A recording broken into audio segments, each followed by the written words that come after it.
Assalamualaikum warahmatullahi wabarakatuh. Hai, apa kabar sahabat Hasanah dimanapun berada? Senang sekali kita bisa ketemu ya di akhir pekan ini.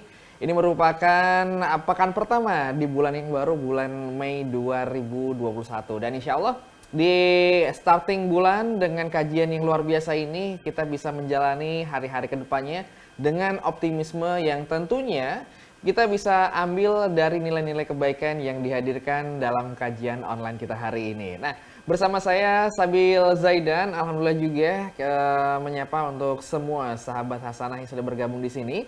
Tentunya kita juga mengucapkan puji syukur kehadirat Allah Subhanahu wa taala atas segala nikmatnya yang mana juga alhamdulillah hari ini kita diberikan nikmat kesehatan, kemudian nikmat waktu luang, nikmat yang tentunya kita masih bisa menjalani bulan Ramadan ini dengan penuh semangat ya. Masya Allah luar biasa.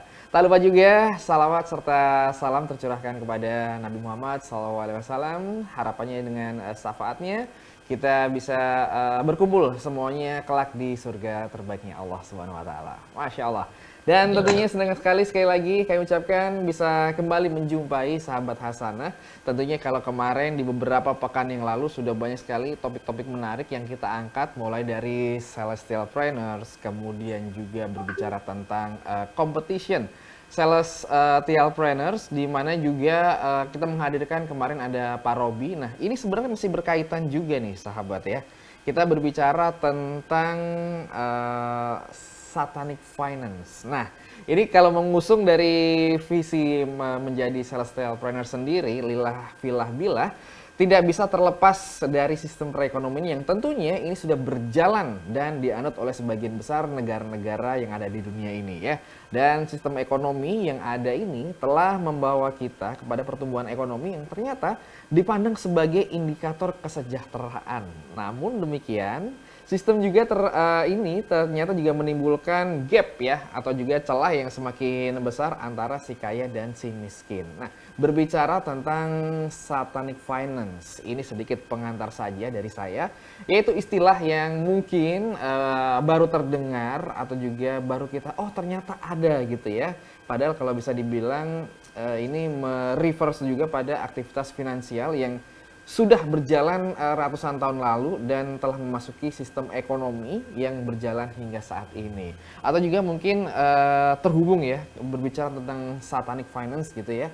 Ada kemarin isu babi ngepet. Nah, apakah itu ada korelasinya juga tentang satanic finance? Nanti kita akan ngobrol bareng dengan guru kita yang sudah hadir. Di sini ada Bapak Dr. Imam Teguh Saptono. Kita akan menyapa beliau. Assalamualaikum Pak Imam. Waalaikumsalam warahmatullahi wabarakatuh. Masya Allah, Pak Imam sudah cerah, ceria, semangat untuk memberikan materi dan pencerahan bagi kita semua di hari ini, sahabat ya. Dan beliau sekali lagi kita perkenalkan, beliau ini merupakan founder dari Talenta Hasanah Institute dan juga merupakan wakil ketua Badan Pelaksana Badan Wakaf Indonesia. Nah, nanti di akhir sesi kita akan memberikan kesempatan untuk Q&A atau juga tanya jawab. Jadi buat sahabat Hasanah yang ingin bertanya mengenai tema kita hari ini, bertanya tentang satanic finance secara lebih mendetail, boleh. Karena kita nanti akan sediakan, nah ini nih, ada buku-buku yang ditulis langsung oleh Pak Imam.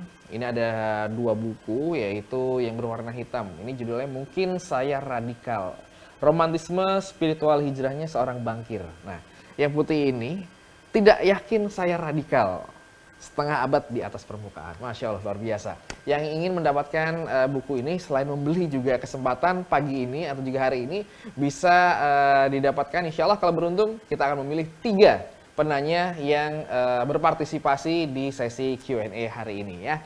Nah, tentunya sudah bergabung bersama kita Pak Imam, tadi sudah kita say hi dengan beliau. Dan Pak Imam mungkin sebagai pertanyaan di awal, sebagai pengantar kita untuk nanti menuju ke materinya Pak Imam, satanic finance ini kan istilahnya kayaknya tidak terlalu akrab gitu ya. Dan kemarin juga ada isu babi ngepet gitu ya, orang nggak kerja, orang di rumah aja tahu-tahu kaya gitu.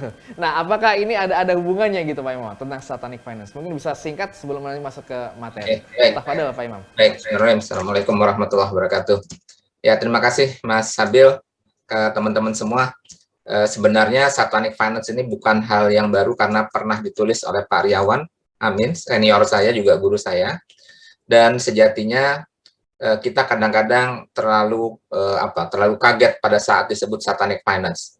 Padahal di dunia ini cuma satu, apabila tidak yang hak maka yang batil. Apabila tidak bersumber daripada Allah maka bersumber dari selain Allah, yaitu yang batil, yaitu setan.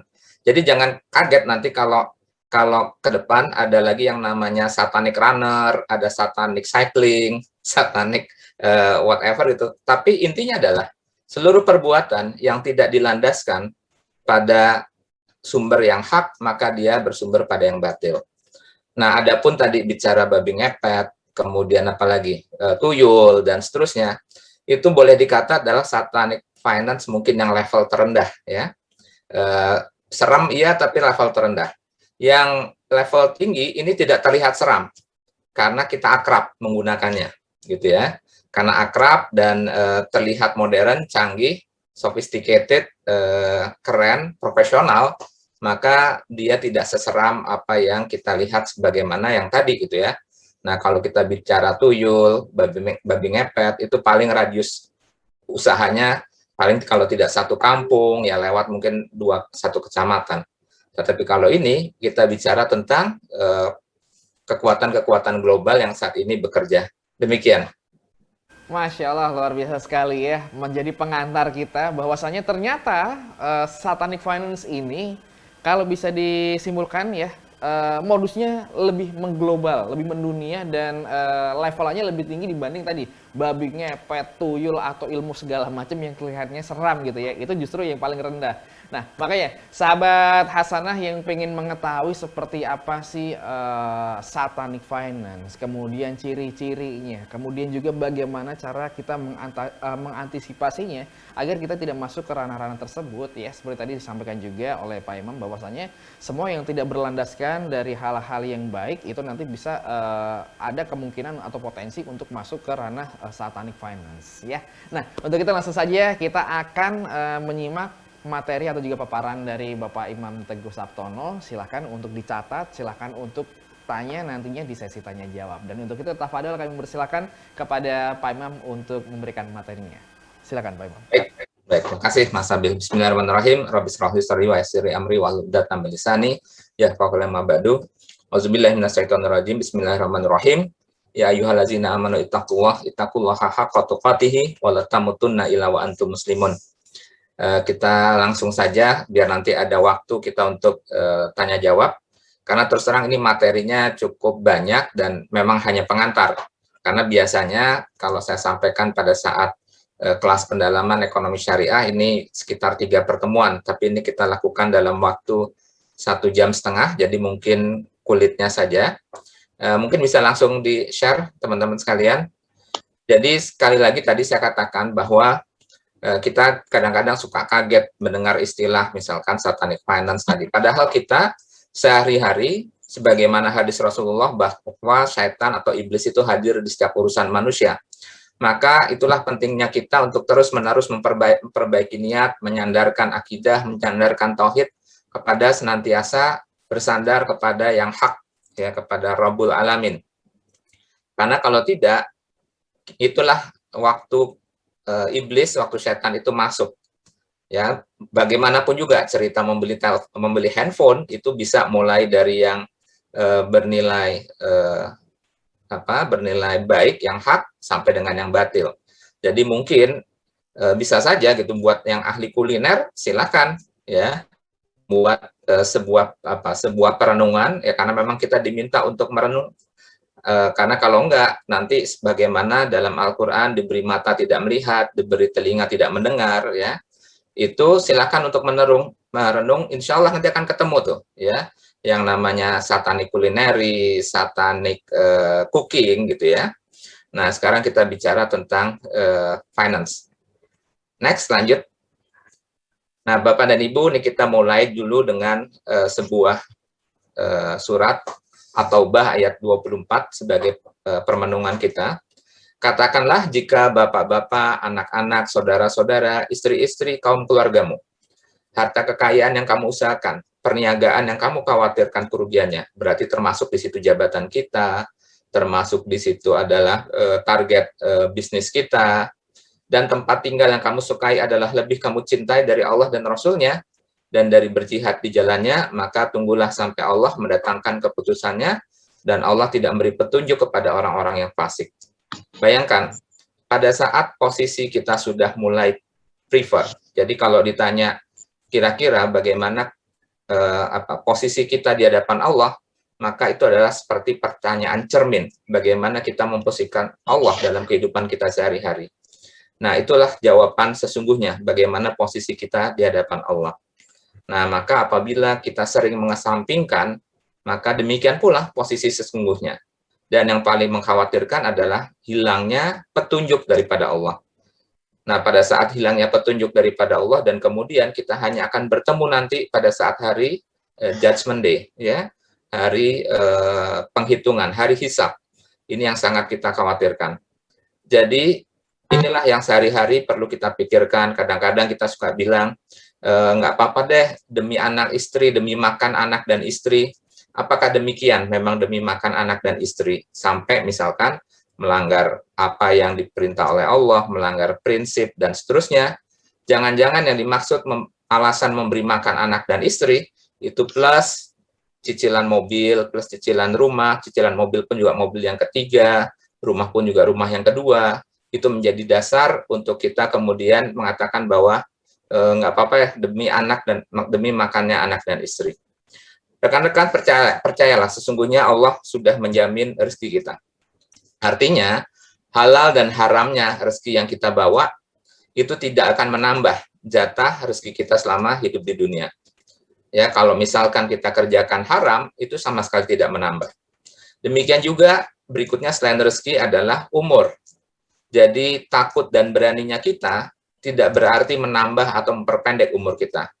Ya, kita berani menyerukan yang hak, itu juga tidak akan mengurangi umur kita, dan kita takut bahkan tidak mau mengatakan yang hak juga bukan berarti umur kita menjadi lebih panjang. Nah, kadang-kadang hal-hal ini yang menjadi dasar sebelum kita memulai memahami sesuatu. Next, lanjut. Nah, ini pasti sudah teman-teman pernah kita jumpai diagram ini, ya. Inna likuli ummati fitnatan wa fitnatu ummati al-mal. Ini adalah hadis Rasulullah yang menyatakan bahwa umat Rasulullah itu akan diuji dengan harta. Karena tiap-tiap umat itu ada ujiannya, gitu ya.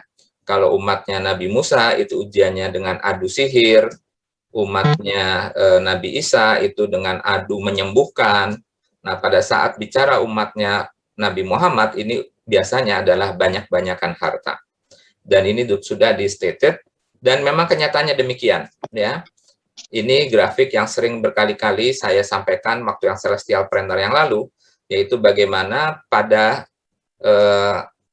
abad ke-17, ya, setelah revolusi industri yang pertama, itu kekayaan bertambah luar biasa, kekayaan in term of uang, ya, sehingga peredaran uang per kapita itu bertambah luar biasa, bahkan sudah naik sampai 15 kali lipat dibanding sejak abad ke-17 yang lalu. Namun, seiring dengan itu ternyata kebahagiaan dan kemiskinan pun juga kebahagiaan tidak bertambah, kemiskinan tidak berkurang. Jadi bertambahnya harta itu tidak identik dengan kebahagiaan. Dan bahkan kesejahteraan itu cenderung akan dimiliki terus-menerus oleh sekelompok orang yang nanti akan kita tahu persis kenapa bisa terjadi demikian. Next, lanjut. Nah, ya, ini dia grafik yang saya sampaikan tadi, ya, bagaimana mekanisme polarisasi atau mengumpulnya harta di kelompok orang tertentu itu semakin lama semakin besar. Dan selalu terjadi hukum bahwa kapital itu akan menyeret kapital yang lain. Artinya kapital itu laksana magnet. Apabila ada magnet yang lebih besar, maka magnet yang lebih kecil pun akan tertarik ke magnet yang lebih besar, dan seterusnya. Sehingga nanti ini akan mengumpul, dan trennya itu tidak terbantahkan. Ya, trennya kan kalau kita lihat di sini, jumlah orang kaya di dunia yang memiliki atau setara dengan separuh kekayaan orang di dunia, jumlahnya kian lama kian menyusut ya. Dari 300-an orang turun menjadi 80 orang, turun menjadi 62 orang, dan data terakhir 2018 tinggal 26 orang. Dan terus-terus dari 42 kemudian 26. Nah, ini pada dasarnya bisa dijelaskan dari sistem ya. Sistem yang dianut oleh sebagian besar penduduk dunia, yaitu sistem riba. Di mana sistem riba itu pasti ya tidak bisa dipungkiri itu akan membuat kemiskinan di satu sisi dan polarisasi aset di sisi lain. Ini yang sering saya gunakan simulasi. Kita tidak perlu menggunakan matematika yang rumit, gitu ya. Yang saya katakan sepakat bahwa seminar ini selama 1 tahun, Bapak dan Ibu semua punya uang 1 miliar, saya punya uang 100 juta. Dan awal sesi, selisih kekayaan kita hanya 900 juta rupiah. Selama 1 tahun kita buat seminar, Bapak dan Ibu di situ saja, tidak usah kerja, gitu ya. Dan saya pun juga bicara saja, asumsikan selama setahun. Maka kalau kita sepakat bahwa 1 tahun itu berlaku interest atau bunga sebesar 10%, maka akhir sesi di tahun depan uang Bapak dan Ibu menjadi 1 miliar 100 juta, uang saya menjadi 110 juta. Selisih kekayaan kita yang tadinya 900 juta, tiba-tiba makin menganga, makin lebar. Tiba-tiba selisih kekayaan kita menjadi 990 juta. Tanpa ada perubahan dari pekerjaan yang Bapak Ibu lakukan, tanpa ada perubahan barang dan produksi yang dihasilkan. Nah, itulah penjelasan ringkas, sederhana, bagaimana sistem bunga itu akan menyebabkan polarisasi daripada aset. Dan ini terjadi sejak ratusan tahun, di mana interest ini mulai diterapkan. Next, lanjut. Bapak dan Ibu, berikutnya adalah kita bicara tentang hutang, debt, gitu ya. Teman-teman sekalian, ini adalah gambar, grafik daripada total hutang dunia. Nah, ini baru pengantarnya, nanti kita akan ceritakan bagaimana dan kenapa itu bisa terjadi. Kita bisa lihat bahwa total hutang dunia, ya, jadi total negara-negara, hutang negara-negara di dunia dikumpulkan, menurut data IMF, jumlahnya itu sudah di angka sekitar 280 triliun US dollar, ya, terus menaik dan tidak ada ujungnya. Dan teman-teman bisa lihat di tahun 2020, ya, yang di garis merah itu ada kemelentingan, ya, dari 2020 ada kemelentingan di mana hutang dunia naik hampir sepertiga dari sebelumnya, sepertiga lebih bahkan, ya, karena di situ ternyata terjadi pandemik, ya. Pandemik itu berdampak pada penambahan fiskal negara-negara untuk mendorong ekonominya tidak terhenti, tetapi karena unbudget, tidak terbudget, maka dia terpaksa meminjam. Nah, nanti kita bertanya-tanya, kalau semua negara meminjam, lantas pinjamnya ke siapa? Memangnya ada beyond state yang bisa meminjamkan, uang negaranya saja semua meminjam, gitu ya. Dan ini adalah sebuah pertanyaan besar, lantas siapa yang memberikan pinjaman? Terus dari mana uangnya? Kok bisa memberikan pinjaman segitu banyak, gitu ya? Nah, ini kadang-kadang tidak terpikir karena kita menganggapnya sebagai sesuatu yang biasa, sesuatu yang tadi sophisticated, profesional, keren, gitu ya. Padahal kita bertanya, lah ini kalau pinjamnya sampai 200 sekian triliun dolar, lantas siapa yang punya uang sekian ratus triliun dolar, gitu ya? Dan jumlahnya itu saat ini sudah mencapai 360% dari GDP. Artinya, kalaulah di set off, gitu ya, mereka yang pada punya hutang itu semua disuruh membayar, ya, seluruh dunia disuruh membayar hutangnya, maka butuh waktu 3,6 tahun seluruh dunia ini bekerja tanpa ada gaji, tanpa ada imbalan, ya, yang memproduksi tidak dibayar, itu sampai 3,6 tahun. Artinya apa? Artinya secara teoretikal, bahkan secara faktual, dunia ini sudah bangkrut. Ya. Dunia ini sudah bangkrut. Jadi kita bisa bayangkan, ada suatu hari nanti, kita nggak tahu kapan, di mana kita terbangun pagi-pagi, tiba-tiba dompet dan saldo yang ada di rekening kita itu tidak ada artinya karena tidak bisa dipakai buat membayar dan tidak bisa dipakai untuk membeli apapun. Kenapa?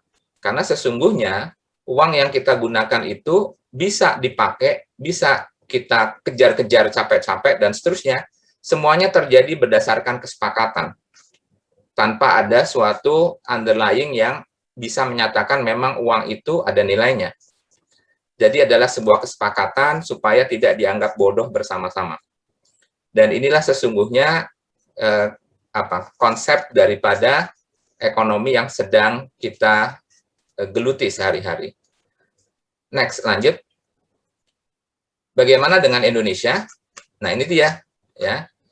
Jadi kalau dunia sudah berhutang begitu besar dan Indonesia pun juga karena bagian dari dunia juga mengalami hal yang sama. Bahkan ini hasil proyeksi daripada ahli ekonomi menyebutkan bahwa no point of return. Jadi lepas tahun 2015 itu sudah tidak ada lagi titik balik daripada hutang Indonesia untuk bisa turun. Karena untuk melunasi bunga saja kita harus bisa atau harus mencari hutang baru. Ya, untuk melunasi pokoknya kita harus mencari hutang baru. Sehingga tidak ada ceritanya ada point of return gitu ya. Nah, kita bisa lihat dan ini terjadi di semua negara terjadi. Sampai akhirnya suatu saat kita tinggal menunggu saja doomsday-nya kapan gitu ya. Jadi ini contoh kalimat untuk 2021, ini pemerintah berencana mencari uang utang baru sebesar 1.142 triliun untuk menutup defisit anggaran 971,2 triliun. Dan pada tahun 2021 pemerintah menganggarkan 373 triliun untuk bayaran bunga utang.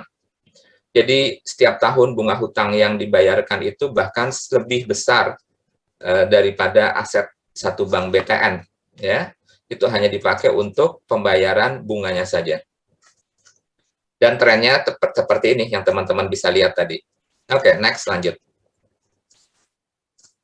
Dan ini bisa kita lihat negara-negara yang sudah lebih dahulu di depan, ya, mengalami hal yang saya ceritakan. Contohnya adalah Zimbabwe, di mana akhirnya rakyat Zimbabwe harus menyediakan 175 triliun, ya, untuk bisa ditukarkan dengan 5 US dollar. Yaitu harga itu identik dengan harga ongkos cetak dan kertas yang ditimbangnya saja sudah, gitu ya. Dan ini terjadi. Nah, saya ambil dari BBC. Dan berikutnya kita lebih dahsyat lagi adalah di mana orang sudah mulai lagi mengejar-ngejar uang yang bahkan lebih sophisticated lagi, yaitu cryptocurrency. Next, lanjut. Teman-teman sekalian, apa yang kita alami termasuk pandemi COVID, di mana hutang tadi negara harus berhutang sampai 103%, kalau nggak salah hutang negara-negara di dunia karena pandemi COVID itu senilai 24 triliun US dollar atau sekitar 103% dari GDP. Jadi tadi kalau kita lihat total hutang dunia itu 360% GDP, 103%-nya itu diambil dalam waktu 1,5 tahun terakhir karena pandemi COVID, ya, yang tadi menyebabkan negara-negara harus menambah anggaran fiskalnya untuk insentif, stimulus fiskalnya, itu sedemikian rupa karena tidak dianggarkan. Dampaknya dia extend, ya, menambah jumlah hutangnya. Dan harusnya, jangankanlah pandemik, harusnya daun yang gugur, itu pun juga bisa ada hikmah di belakangnya. Ya, air yang menetes buat orang-orang yang beriman, buat orang-orang yang tersambung dengan buhul-buhulnya Allah, itu ada hikmah di dalamnya. Tetapi terkadang kita lupa, ya, bahwa untuk dapat memahami hikmah, maka kita harus memahami doa sang pembelajar. Kita sudah diajari dari SD, SMP, SMA tentang bagaimana tata cara doa sebelum kita mendapatkan ilmu, sebelum kita mendapatkan hikmah, yaitu doanya raditu billahi robba wa bil islami dina wa bil muhammadin nabiyan wa rasulah, ya, warzuqni ilman, ya, warzuqni rabbi zidni ilman warzuqni fahma. Jadi sebelum kita mendapatkan ilmu dan mendapatkan hikmah, maka tugas sang pembelajar adalah ridho terlebih dahulu. Jadi, bagaimana mungkin terkadang kita mereject kebenaran-kebenaran ayat itu disebabkan karena rasionalitas kita, disebabkan karena keinginan kita. Jadi benar salahnya itu keinginan kita jadi judgment-nya. Benar salah daripada kalimat-kalimat Allah itu dijudgment oleh rasionalitas kita. Nah, padahal yang benar itu adalah kita ridho terlebih dahulu ya terhadap apa yang diatur oleh Allah ya. Ridho terhadap Islam yang mengatur semua sisi kehidupan. Ridho terhadap Rasulullah sebagai manhaj kita, sebagai uswatun hasanah kita. Nah, barulah setelah ridho tersebut, maka hikmah atau ilmu akan terbacakan, akan tersingkap, gitu ya. Kenapa? Karena pandemi COVID diizinkan hadir oleh Allah karena pasti ada hikmah. Allah mustahil zalim terhadap makhluknya. Dan yang berikutnya adalah Allah Al-Ghayur, Allah yang Maha Pencemburu. Kalaulah gitu ya, seseorang itu mencemburu, alasan seseorang bisa cemburu, alasan kita bisa cemburu, karena kita mencintai. Jadi tidak mungkin orang itu punya sifat cemburu kalau tidak punya sifat mencinta. Nah, makanya pada saat disebut Allah Al-Ghayur, maka Allah tidak lain adalah Maha cinta kasih terhadap makhluknya. Dan kita adalah makhluk yang sangat atau paling dicintai oleh Allah. Oleh karenanya, maka alangkah sangat naifnya apabila kemudian kita selingkuh, kita menduakan, gitu ya. Padahal Allah itu adalah Sang Maha Pencemburu. Oleh karenanya, selalu kita kembalikan, kita sandarkan seluruh peristiwa, dan kita selalu berdoa mudah-mudahan peristiwa itu selalu bisa menceritakan hikmah. Nah, syarat untuk dapat menceritakan hikmah dari sebuah peristiwa adalah keridoan kita untuk diatur. Ya. Baik, next, lanjut. Nah, apa yang saya ceritakan tadi, itu tidak lain adalah sebuah pertempuran abadi. Ya. Pertempuran abadi antara manusia dan iblis. Ya. Makanya Allah mengatakan bahwa ya ayyuhallazina amanu udkhulu fisilmi kafah ya wala tatabi'u khutuwati syaitan innahu lakum aduwwun mubin. Masuklah secara keseluruhan karena selalu, sekali lagi selalu, pada saat hak itu tidak mewarnai kita, maka yang batil itu pasti akan masuk. Gitu. Demikian juga di bidang keuangan. Apabila kita tidak menyandarkan pada yang hak, maka tidak ada sumber yang lain. Selain yang hak, pasti yang batil. Apakah itu judulnya komunisme, apakah judulnya kapitalisme, apakah judulnya liberalisme, apakah judulnya neoliberalisme, apapun, pokoknya selain yang berasal dari yang hak, maka sumbernya berasal dari yang batil. Nah, mengapa? Karena memang hobi daripada iblis ini adalah selalu mengecoh. Kita dimasukkan ke dalam pro dan kontra. Kita dimasukkan ke dalam tesis dan antitesis. Dan dia siapkan jawabannya. Ya. Jadi awas di sini ada harimau, awas di sini ada buaya. Lantas dia siapkan mulut ikan hiu ya untuk menerkam kita. Jadi selalu polanya seperti itu. Baik itu buaya, baik itu singa, baik itu ikan hiu, itu adalah ciptaannya iblis semua. Sekali lagi, apabila tidak bersandar pada yang hak, maka kita akan mendapatkan yang batil, di luar itu tidak ada. Lanjut. Nah, kembali kita bicara satanic finance. Ini memang saya ambil dari senior saya, dari guru saya, untuk kemudian kita coba kupas, kita elaborate.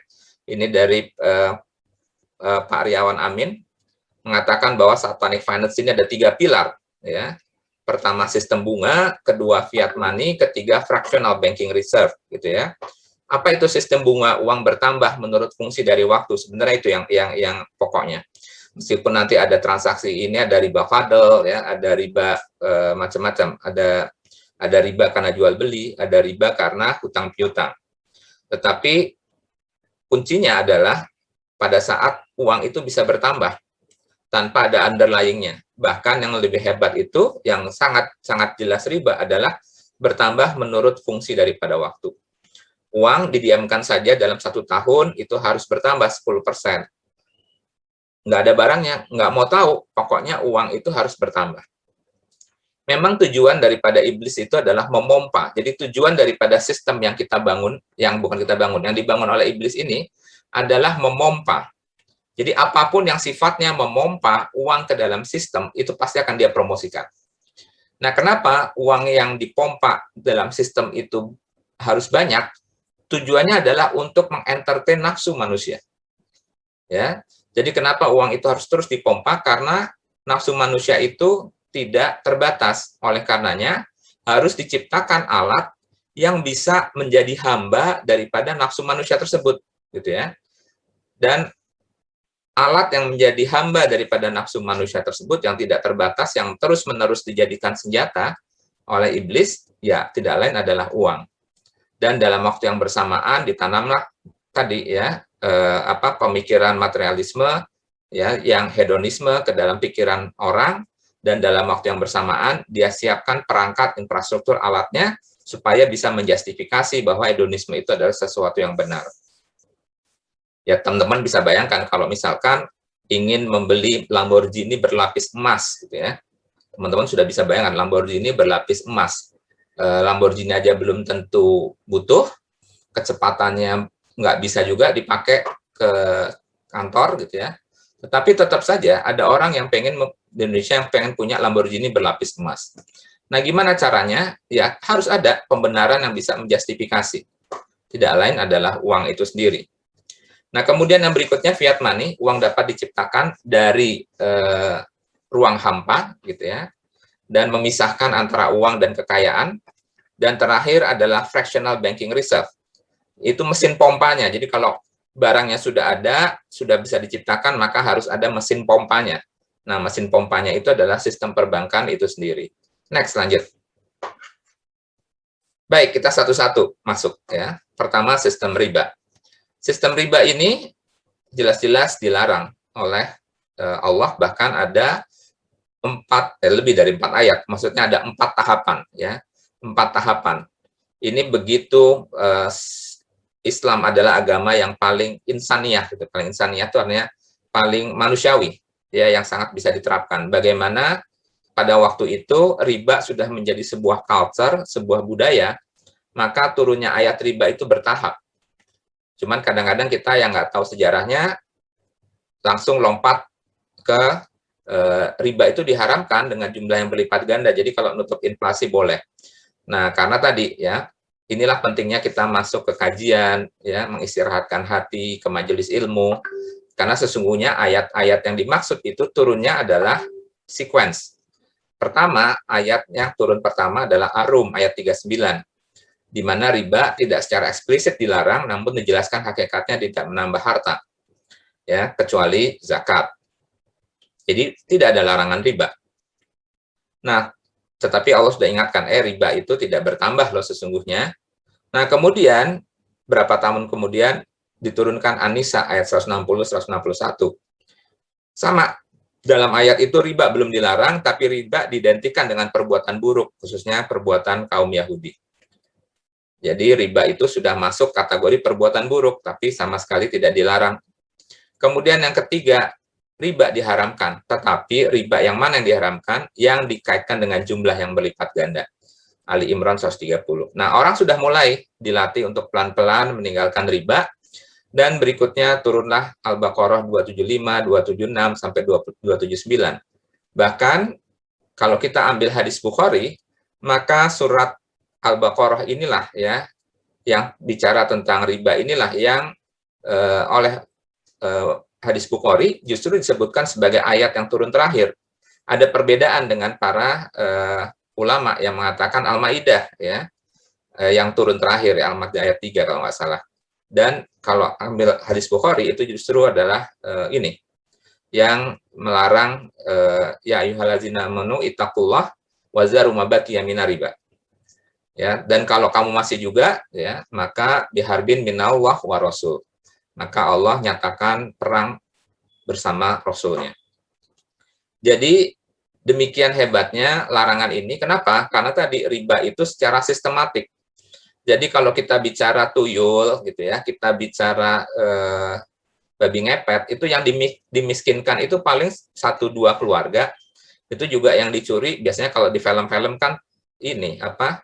Tuan tanah itu juga kalau ada gitu ya, kalau di film-film seperti itu. Nah, sementara riba ini yang dimiskinkan itu adalah seluruh penduduk dunia, ya, sistem. Makanya ini lebih jahat, dan makanya sampai dengan Allah dan Rasulnya mengumumkan perang. Tidak ada dosa yang ada declaration of war, tidak ada deklarasi perang kecuali riba. Demikian juga hadis-hadis berikutnya. Next, lanjut. Nah, berikutnya ternyata larangan riba sejatinya itu juga ada, ya, baik itu di dalam kitabnya agama Yahudi, tetapi kemudian oleh imam-imam Yahudi ini ditwist, ya. Ditwist dari Zabur kemudian berubah menjadi Talmud. Nah, dalam twistingnya itu riba itu akhirnya dilarang untuk sesama Yahudi. Tetapi Yahudi dengan non-Yahudi itu boleh memakan riba. Tetapi transaksi Yahudi dengan Yahudi itu dilarang untuk memakan riba. Kemudian di dalam agama Nasrani juga demikian, dilarang. Demikian juga hasil pemikiran non agama gitu ya, Plato, Aristotle, Cicero dan seterusnya, sama seperti bagaimana saya tadi ungkapkan gitu ya. Secara nalar saja bunga itu pasti akan membuat pemiskinan di satu pihak. Bahkan di tahun 1311, Paus Clement V itu membuat larangan riba dan menyatakan bahwa semua undang-undang yang mendukung batal demi hukum. Dan Paus Clement V ini pula lah yang kemudian menghukum, ya, yang terkenal itu adalah pasukan Templar, ya, yang dibubarkan dan kalau ketemu itu ditangkap untuk dibakar hidup-hidup. Karena pasukan Templar itu dianggap sudah sebagai pemuja setan. Dan pasukan Templar inilah yang mengawal sistem perbankan, ya, cikal bakal perbankan yang ada waktu itu berkembang di Palestina. Dan pembakaran inilah yang kemudian akhirnya kita kenal dengan Friday the 13th, gitu ya. Itu cerita sebenarnya tentang bagaimana Paus Clement V itu membasmi bunga berikut pala perakunya. Nah, kemudian juga dalam agama Hindu dan Buddha itu seperti istilah kusidin atau lintah darat, itu justru istilah itu adanya di dalam teks buku agama Hindu. Jadi kalau kita sampaikan bahwa rentenir itu lintah darat, nah itulah sama dengan analogi yang ada di dalam buku agama Hindu. Next, lanjut. Nah, tadi kita sudah riba, sekarang kita pilar yang kedua. Nah, jadi kulit-kulitnya saja ya, tapi nanti suatu waktu riba itu harus satu sesi, satu hari gitu ya. Fiat money satu hari, biar teman-teman tahu. Nah, pilar yang kedua adalah fiat money. Apa itu fiat money? Yaitu uang yang tidak ada nilai intrinsiknya, ya, tidak ada basisnya. Nah, dikatakan bahwa ada 3.400 pecahan mata uang dunia yang sudah tidak digunakan lagi. Jadi bayangkan, uang itu pada saat dicetak dan sekarang sudah tidak ada nilainya, atau sudah tidak berlaku. Itu ada 3.400 mata uang. Dengan umur rata-rata 27 tahun. Tetapi yang terpendek itu 1 bulan. Jadi 1 bulan dicetak sama peruri misalkan, bulan depan sudah tidak laku. Itu umumnya di negara-negara dengan hyperinflation. Contoh Zimbabwe, Venezuela, ya, di mana inflasi itu bisa sampai puluhan ribu %. Jadi baru dicetak sebulan, besok sudah tidak ada harganya. Nah, adapun mata uang terlama, ya, mata uang fiat money yang terlama di dunia adalah pecahan 1 pound Inggris. Itu terbit sejak tahun 1694 dan itu pun dengan daya beli yang telah menurun sebesar 99,5%. Kenapa masih ada harganya? Karena ternyata 1 pound Inggris itu yang dicetak tahun 1694 dicetak dengan keping perak. Dan ternyata ada harganya karena identik dengan harga gram daripada perak itu sendiri. Nah, adapun uang yang tertua yang tidak bisa bantah lagi adalah keping emas. Jadi, kalau teman-teman menemukan uang keping emas pada saat jalan-jalan di pinggir piramid misalkan, ambil saja, insya Allah itu masih laku, meskipun umurnya sudah 2.600 tahun, dan tidak pernah ditanyakan siapa penerbitnya, gitu ya. Sejauh teman-teman dapat koin, ambil aja, meskipun koinnya zaman Fir'aun gitu ya, sejauh itu keping emas, saat ini pun masih laku. Dan koin keping emas tertua yang tersimpan di dunia itu umurnya 2.600 tahun.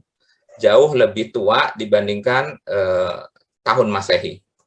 Nah, ini sebenarnya dari sini teman-teman bisa melihat bagaimana ya, apa sih yang dimaksud dengan fiat money dan apa yang dimaksud dengan gold money.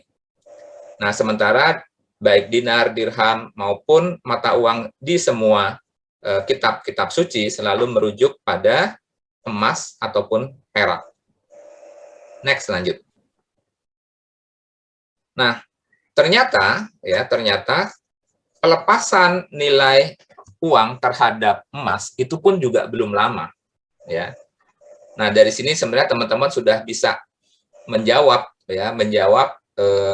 hadis Rasulullah dengan grafik yang saya berikan tadi di depan ya. Innalikuli fitnati umatan wa fitnati umati almal. Kenapa tadi terpompanya uang ke dalam sistem yang begitu besar? Karena uang sudah tidak lagi harus menyandarkan pada basis apapun. Jadi sistem bunga itu membenarkan uang itu boleh bertambah menurut fungsi daripada waktu, maka harus dibuat sistem ya, di mana uang itu bisa dicetak kapanpun. Karena kalau uang disandarkan pada nilai emas, nggak akan bisa dicetak karena dia terikat dengan kesediaan atau supply daripada emas itu sendiri. Nah, sementara pada saat uang itu sudah, makanya pilar pertama, dia benamkan dulu ke kita bahwa uang apapun ceritanya harus bertambah, menurut fungsi dari waktu, ada dan tidak adanya barang, ada dan tidak adanya produksi. Yang kedua, harus dibuat uang itu bisa dicetak kapanpun dari ruang hampa. Nah, ini ceritanya, di tahun 1860, sebelum 1860 sebelum 1860 itu belum ada banknote, ya. Umumnya masih pakai keping ya, keping dinar, dirham, meskipun itu cetakan Spanyol, cetakan Arab gitu ya, tetapi semuanya masih mengandalkan komoditi. Jadi uang dalam konteks berat gramnya baik itu perak maupun emas. Nah, kemudian mulailah dilakukan pencetakan uang, artinya dilepaskan, tetapi pencetakan uang itu tetap disandarkan atas emas yang disimpan oleh sang pencetak. Dalam hal ini adalah bank sentral, gitu ya. Contoh di bank atau bank sentral. Waktu itu bahkan bank saja, karena masing-masing bank itu bisa mengeluarkan namanya banknote. Jadi istilah banknote itu adalah teman-teman itu simpan gold ataupun simpan perak ke bank, kemudian teman-teman dikasih buku cek. Ya, buku cek itu buku yang sudah dilegalisir dan teman-teman tinggal menuliskan berapa yang teman-teman mau keluarkan, sejauh itu ada di banknote teman-teman tinggal sobek kasih, karena teman-teman sudah simpan emasnya di bank gitu ya. Seperti itu, belum ada bank sentral. Ya, masing-masing bank itu bisa mengeluarkan banknote-nya masing-masing. Nah, tetapi sekali lagi basisnya adalah masih tetap emas. Nah, tahun 1871 Jerman dan Inggris itu menerapkan standar yang sama, ya, standar yang sama mata uang terhadap gram emas tertentu. Nah, kita bisa lihat nih sejarahnya mulai dari 1860, 1880, 1900 itu uang negara-negara yang ikut basis emas mencetak uang berbasiskan emas itu sampai 30 sampai 60 negara besar.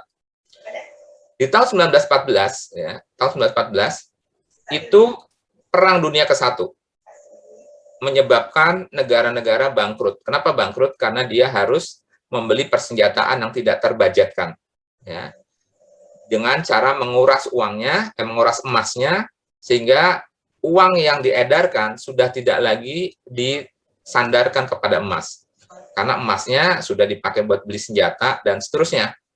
Nah, dampaknya negara-negara melepaskan ya uang yang tercetaknya dari deposit emasnya. Perang Dunia Pertama. negara-negara sadar, maka habis Perang Dunia Pertama 1923, 1927, akhirnya mereka mulai lagi menghimpun emasnya untuk kemudian menerbitkan lagi, ya, belajar lagi karena waktu itu ada inflasi, hyperinflasi gede-gedean di Jerman, di mana kalau teman-teman browsing silahkan saja, judulnya hyperinflation pada saat di Jerman pada saat 1914 ke sana, itu bagaimana uang itu sudah tidak ada nilainya, bahkan dipakai buat ngelap kaca, dipakai buat bersihin jalan dan seterusnya. Nah, tahun 1923 itu akhirnya negara sadar dan mulai lagi menghimpun, ya, menghimpun emas untuk kemudian dijadikan sebagai basis penerbitan uang yang beredar. Tetapi lagi-lagi, ya, lagi-lagi di tahun 1936 dirusak lagi oleh Perang Dunia Kedua. Ya, tujuannya supaya benar-benar negara sudah tidak bisa mengandalkan emas sebagai backup-nya. Jadi dari sini teman-teman bisa melihat, ya, adanya motif, ya, adanya motif memang by design ada upaya untuk pengerusakan sistem, ya, gold standard, ya, baik itu dengan Perang Dunia ke-1, Perang Dunia Kedua. Inilah yang kemudian menjadi basis, ya, yang kemudian menjadi teori konspirasi dan seterusnya, gitu ya. Nah, tetapi dari sini teman-teman sudah bisa menilai, gitu ya, karena yang mengagung-agungkan teori konspirasi mereka juga. Kenapa? Karena dia akan mencampurkan nanti cerita-cerita bohong dengan cerita-cerita benar, sehingga pada saat cerita bohong, cerita benar di package dan orang tahu itu bohong, maka selalu mengatakan bahwa konspirasi itu tidak ada, gitu ya.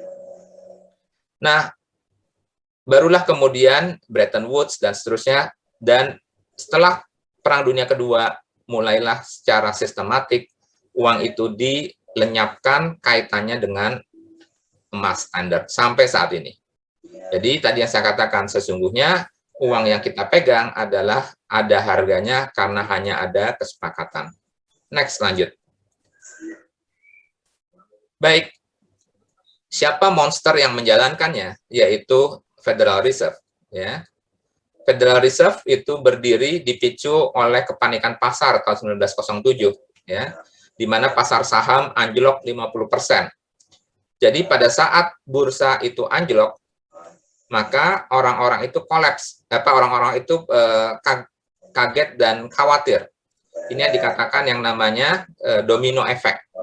Jadi ada perusahaan besar namanya United Copper yang tiba-tiba menyatakan bangkrut. Maka di kepala orang itu adalah, lah, United Copper yang begitu kokoh saja bangkrut, bagaimana bank tempat saya menyimpan?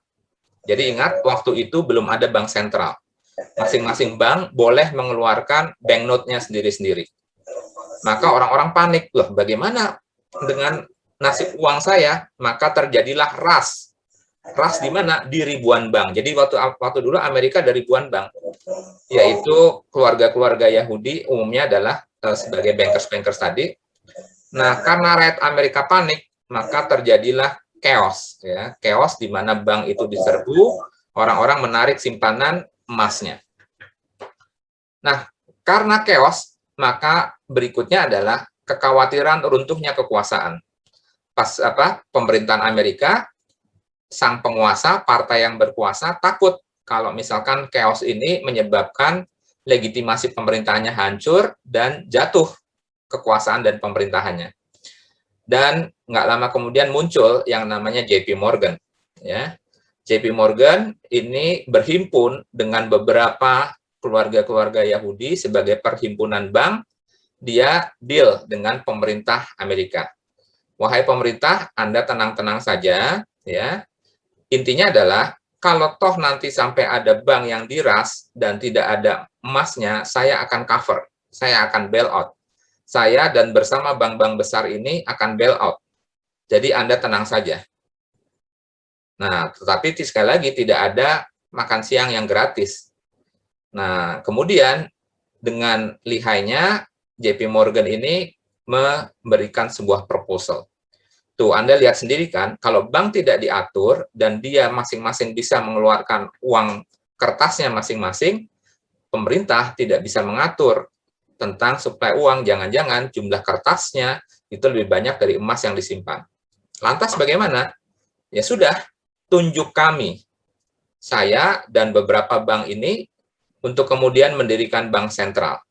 Jadi bank sentral di Amerika bukanlah alat pemerintah. Dia dimiliki oleh swasta yang terdiri dari perhimpunan, ya, para pemilik bank. Dan itulah makan siang yang harus dibayar oleh pemerintah Amerika, maka lahirlah monster Federal Reserve. Ya.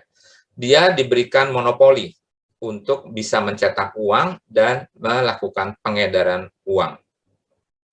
Jadi, dilakukan pertemuan rahasia 10 hari di Jekyll Island pada November 1910. Kenapa pertemuan rahasia? Karena pertemuan ini baru terungkap 30 tahun kemudian, ya 35, baru terungkap tahun 1935 atau 40, baru terungkap bahwa Federal Reserve itu dirumuskan di Jekyll Island pada November 1910. Ya. Kemudian Kongres mengesahkan The Fed ini pada Desember 23, 1913. Apa yang diperoleh oleh The Fed? Next, lanjut. Nah, ini yang diperoleh The Fed. Nah, ini contoh, ini adalah para konsorsiumnya, ya, para konsorsium Yahudi yang terdiri dari keluarga Warburg, keluarga siapa? Tadi JP Morgan sendiri, gitu ya, dan beberapa yang terkenal lah. Kita suatu saat nanti kita tahu. Nah, apa yang didapat dari The Fed ini? Pertama adalah monopoli perbankan. Maka seluruh emas yang ada di bank kecil-kecil tadi harus distorkan kepada Federal Reserve. Jadi sejak saat itu emas itu ada di tangan swasta, ya, emas di Amerika atas hukum pemerintah harus ditumpuk di bank sentral yang notabene swasta. Ini kan kalau kita bilang hebat ini. Kemudian berikutnya, uang hanya boleh dicetak oleh Federal Reserve. Bank kecil-kecil tadi tidak boleh mencetak uang lagi. Menguasai cadangan emas, memindahkan kerugian kepada pembayar pajak. Ternyata bailout-nya itu ternyata tidak gratis. Bailout-nya pun juga dihitung berapa jumlahnya, kemudian dibawa ke Kongres untuk kemudian diketok sebagai hutang pemerintah. Nah, jadi kalau Amerika defisit, dia pinjamnya ke siapa? Ya ke mereka tadi. Jadi sudah terjawab ya. Jadi kalau pemerintah Amerika defisit, maka mereka pinjamnya ke Federal Reserve. Dan Federal Reserve itu sebenarnya adalah perusahaan cetak terbesar. Kemudian, meyakinkan Kongres bahwa skema di atas untuk melindungi publik. Next, lanjut. Nah, sehingga Ford, ya, Henry Ford ini mengatakan bahwa seandainya saja rakyat tahu, gitu ya, literasi masyarakat tahu, jangankan masyarakat Amerika, gitu ya, mereka sampai tahun segini pun masih ada yang nggak percaya bahwa itu sebuah konspirasi. Apalagi di Indonesia, gitu ya, yang tahu cerita ini mungkin sudah banyak, tapi kalau dihitung persennya ya sangat kecil sekali. Jadi Henry Ford mengatakan, seandainya saja tahu bahwa semua orang mengetahui bagaimana banking dan monetary system ini bekerja, ya saya yakin bahwa besok itu pasti terjadi revolusi. Ya, revolusi karena tahu bahwa kita tengah dikibulin, gitu ya. Next, lanjut. Nah, baik. Sekarang saya mau cerita tentang Executive Order 610 oleh Franklin Delano Roosevelt tahun 1933. Teman-teman sekalian, setelah krisis tahun 1914, maka meledak lagi krisis 1929, ya, di mana New York Stock Exchange kembali lagi kolaps. Kembali lagi ketidakpercayaan masyarakat dan harga dolar pun jatuh. Nah, atas nama kepentingan nasional, persis seperti yang tahun 98, kalau teman-teman yang hadir pernah ikut 98, tahun 98 itu kan kita urunan ngasih nyerahin emas gitu ya, untuk menjaga nilai rupiah supaya tidak anjlok. Kenapa? Karena nanti akan diumumkan bahwa 1 rupiah itu di-pack dengan sekian emas. Maka apabila sudah di-pack, maka rupiah itu akan berhenti devaluasinya. Ya, karena akan kembali kepada titik di mana harga emas itu. Nah, sama. Pada saat itu terjadi kolaps, kepercayaan terhadap dolar runtuh, dan Federal Reserve itu melobi presiden. Presiden supaya Anda juga tidak jatuh lagi kekuasaan, gitu ya, tidak lepas dari tangan Anda, maka kekacauan karena harga dolar ini nggak jelas, ini bisa dihentikan. Loh, bagaimana caranya? Beri tambah kami cadangan emas, maka cadangan emas itu akan kita laporkan, akan kita pack dengan dolar, sehingga dolar akan berhenti untuk devaluasi. Karena dia akan ketemu harga basicnya, yaitu senilai dengan gram emas yang akan kita announce. Bagaimana caranya? Ya sudah, kumpulkan saja emas yang ada di masyarakat, kita tukar dengan dolar itu sendiri. Maka keluarlah executive order ini, tahun 1933.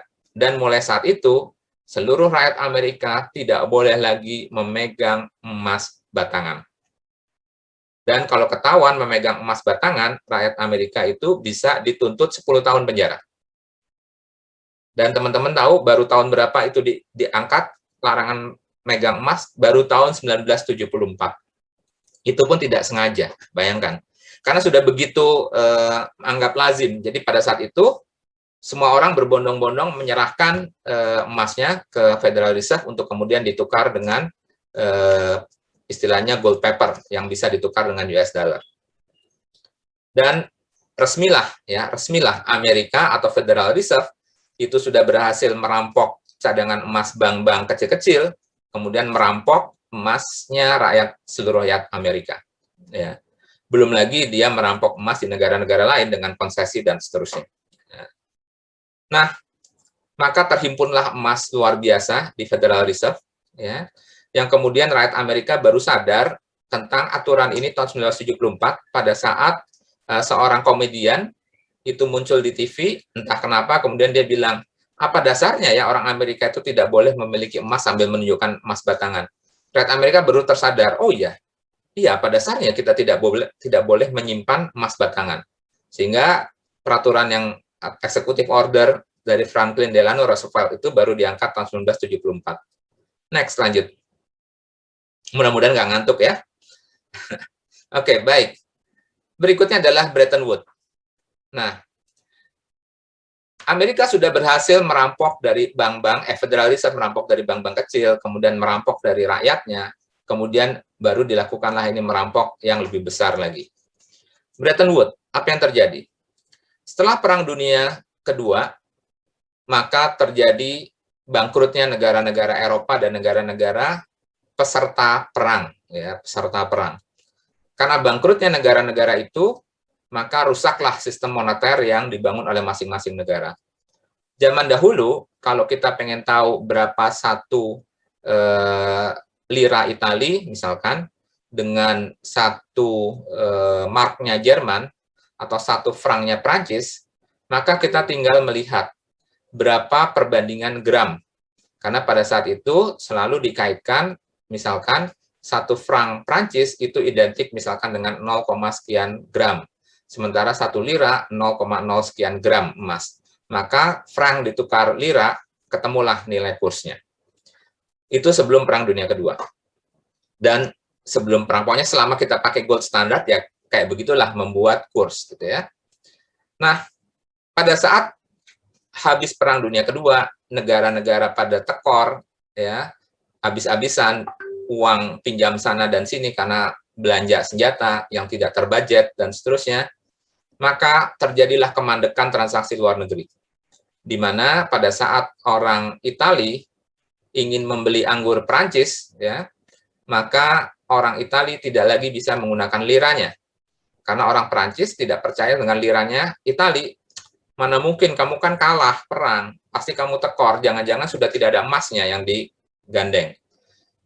Orang Jerman mau beli gandumnya Itali, orang Itali nggak mau dibeli sama mark Jerman. Anda juga kalah perang, ya, nggak bisa beli pakai kurs gitu. Lantas pakai apa dong? Semua perdagangan internasional mandek pasca Perang Dunia Kedua. Dan terjadilah tadi kekurangan, kelaparan di Eropa, dan seterusnya karena tidak berjalannya transaksi. Nah, kemudian diundanglah oleh Amerika. Teman-teman, yuk, ini kan pada mandek nih perdagangan, ayo saya kasih tahu caranya. Maka berkumpullah sekitar 50-an negara yang peserta perang di Bretton Woods. Ya, itu sebuah kota plesir di Amerika. Maka Amerika memberikan solusi. Teman-teman, daripada kita mandek ini, bagaimana kalau kita menggunakan satu mata uang yang kita sepakati dan kita yakini. Kenapa harus disepakati? Karena memang mata uang itu ada nilainya. Kalau Anda tidak percaya sama franc, tidak percaya sama mark, ya sudah percaya sama apa yang kita akan sepakati ini. Karena yang kita sepakati ini pasti kita jaga nilainya bersama-sama.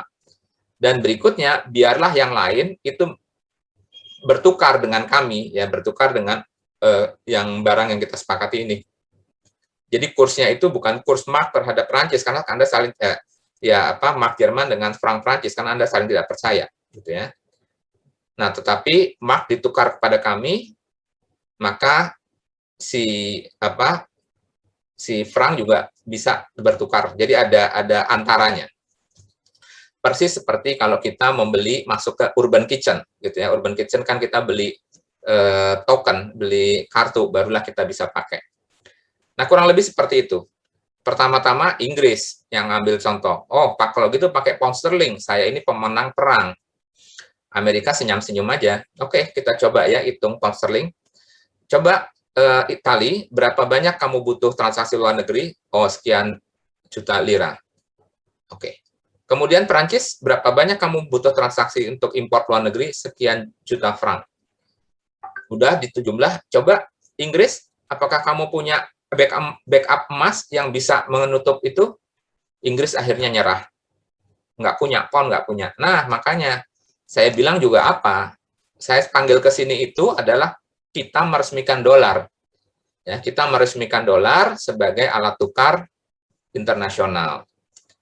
Kenapa? Karena pada saat itu ternyata Amerika memiliki cadangan emas separuh daripada cadangan emas seluruh dunia.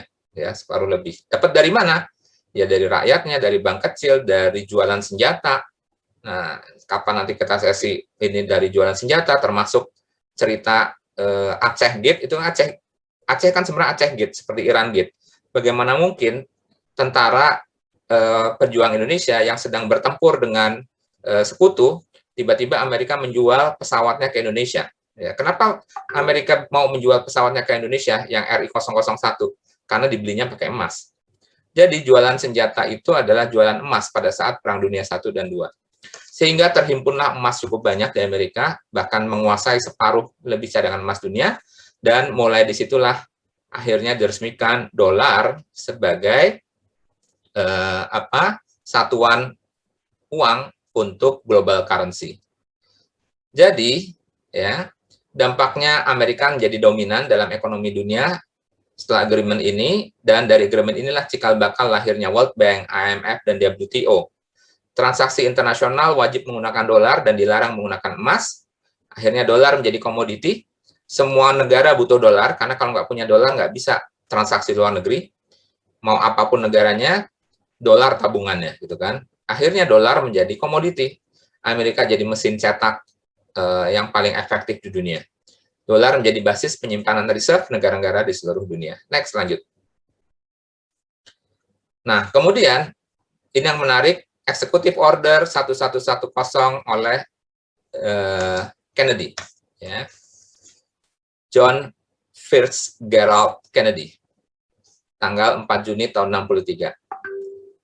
Pada saat Kennedy menjadi presiden, dia akhirnya menyadari bahwa pemerintah Amerika adalah korban daripada sistem yang dibangun oleh kelompok tadi, swasta, ya, Federal Reserve dan seterusnya. Dia berpikir, lah, kalaulah negara ini sebagai supremasi negara, kenapa pencetakan uang kok dilakukan oleh Federal Reserve yang notabene swasta? Harusnya kan negara, ya, sebagai supremasinya.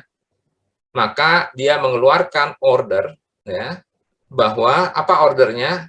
Penghentian perak, ya, untuk sementara. Jadi penghentian perak untuk industri dihentikan dulu sementara karena pemerintah, Departemen Keuangan diminta untuk membeli, ya, seluruh cadangan perak yang ada dan akan digunakan sebagai basis penerbitan uang yang diterbitkan oleh pemerintah. Dan silakan rakyat mau pilih mana, boleh-boleh saja, kata Kennedy. Nanti ada uang the Fed, ada uang Treasury, uang Kementerian Keuangan. ya. Ada uang bank sentral, ada uang departemen keuangan, gitu ya. Dimana kalau yang bank sentral, kalau Anda percaya, maka nilainya setara sekian gram emas. Kalau yang nanti yang uang kita terbitkan itu setara dengan perak. Ya, berapa nilai itu kan tinggal dikurskan saja, berapa gram harga perak, berapa gram harga emas. Dan rencana itu sudah berjalan, baru beberapa kali cetak, kalau nggak salah, sudah mulai beredar sekian ribu dolar departemen keuangan, uang departemen keuangan, dan sekarang jadi kolektor itu di Amerika, jadi barang collection. JFK keburu dibunuh, sehingga rencana untuk penerbitan uang ini tidak dilanjutkan. Next, lanjut. Nah, inilah kalimat-kalimat yang keluar dari John Robert Kennedy. Ya. Dia katakan bahwa ada plot ya di negara ini yang akan memperbudak orang, laki-laki, perempuan, anak-anak. Jadi sebelum saya meninggalkan jabatan ini, jabatan presiden ini, saya punya intention untuk mengekspos ya tentang plot ini, ya tentang pola ini, siapa-siapa ada yang di dalamnya. Dan dia juga mengatakan bahwa satu hari pada saat saya nanti sudah tiada, nah, dan seterusnya. Ternyata dia memang benar, nggak lama kemudian dibunuh. Next, lanjut. Berikutnya adalah cerita tentang Charles de Gaulle. Ini kalau kita ambil kuliahnya, biasanya masing-masing saya putarkan videonya karena dokumen, ya, documentary. Jadi teman-teman harus nonton videonya 10 menit tentang statement-statement dari Kennedy dan mendengarkan juga pidato dari Charles de Gaulle di depan parlemen. Charles de Gaulle di depan parlemen menyatakan bahwa apa dasarnya kita harus bertransaksi dengan dolar, gitu ya. Maka dia memerintahkan rakyat Prancis untuk mengumpulkan uang dolar yang beredar di Prancis, dimasukkan ke dalam kapal perang, dikirim kapal perangnya untuk ditukarkan dolar, ditukarkan emas. Karena Amerika menggaranti bahwa sekian dolar itu ada emasnya. Ayo kita buktikan. Dia kirimlah kapal perang membawa sekian ribu atau juta US dollar untuk ditukarkan emas sesuai janji. Saya lebih baik menyimpan emas daripada memegang dolar. Demikian kata Charles de Gaulle. Akhirnya proyek itu ditukar sama Amerika, ya, ditukar dolarnya, ditukar emas. Tetapi setahun setelah peristiwa itu, Charles de Gaulle di-impeach oleh parlemen, diturunkan dengan tuduhan korupsi yang tidak terbukti sampai dia meninggal di tahanan. Begitulah cerita tentang Charles de Gaulle. Next, lanjut. Nah, berikutnya adalah langkah gila daripada The Fed berikutnya. Perang Vietnam.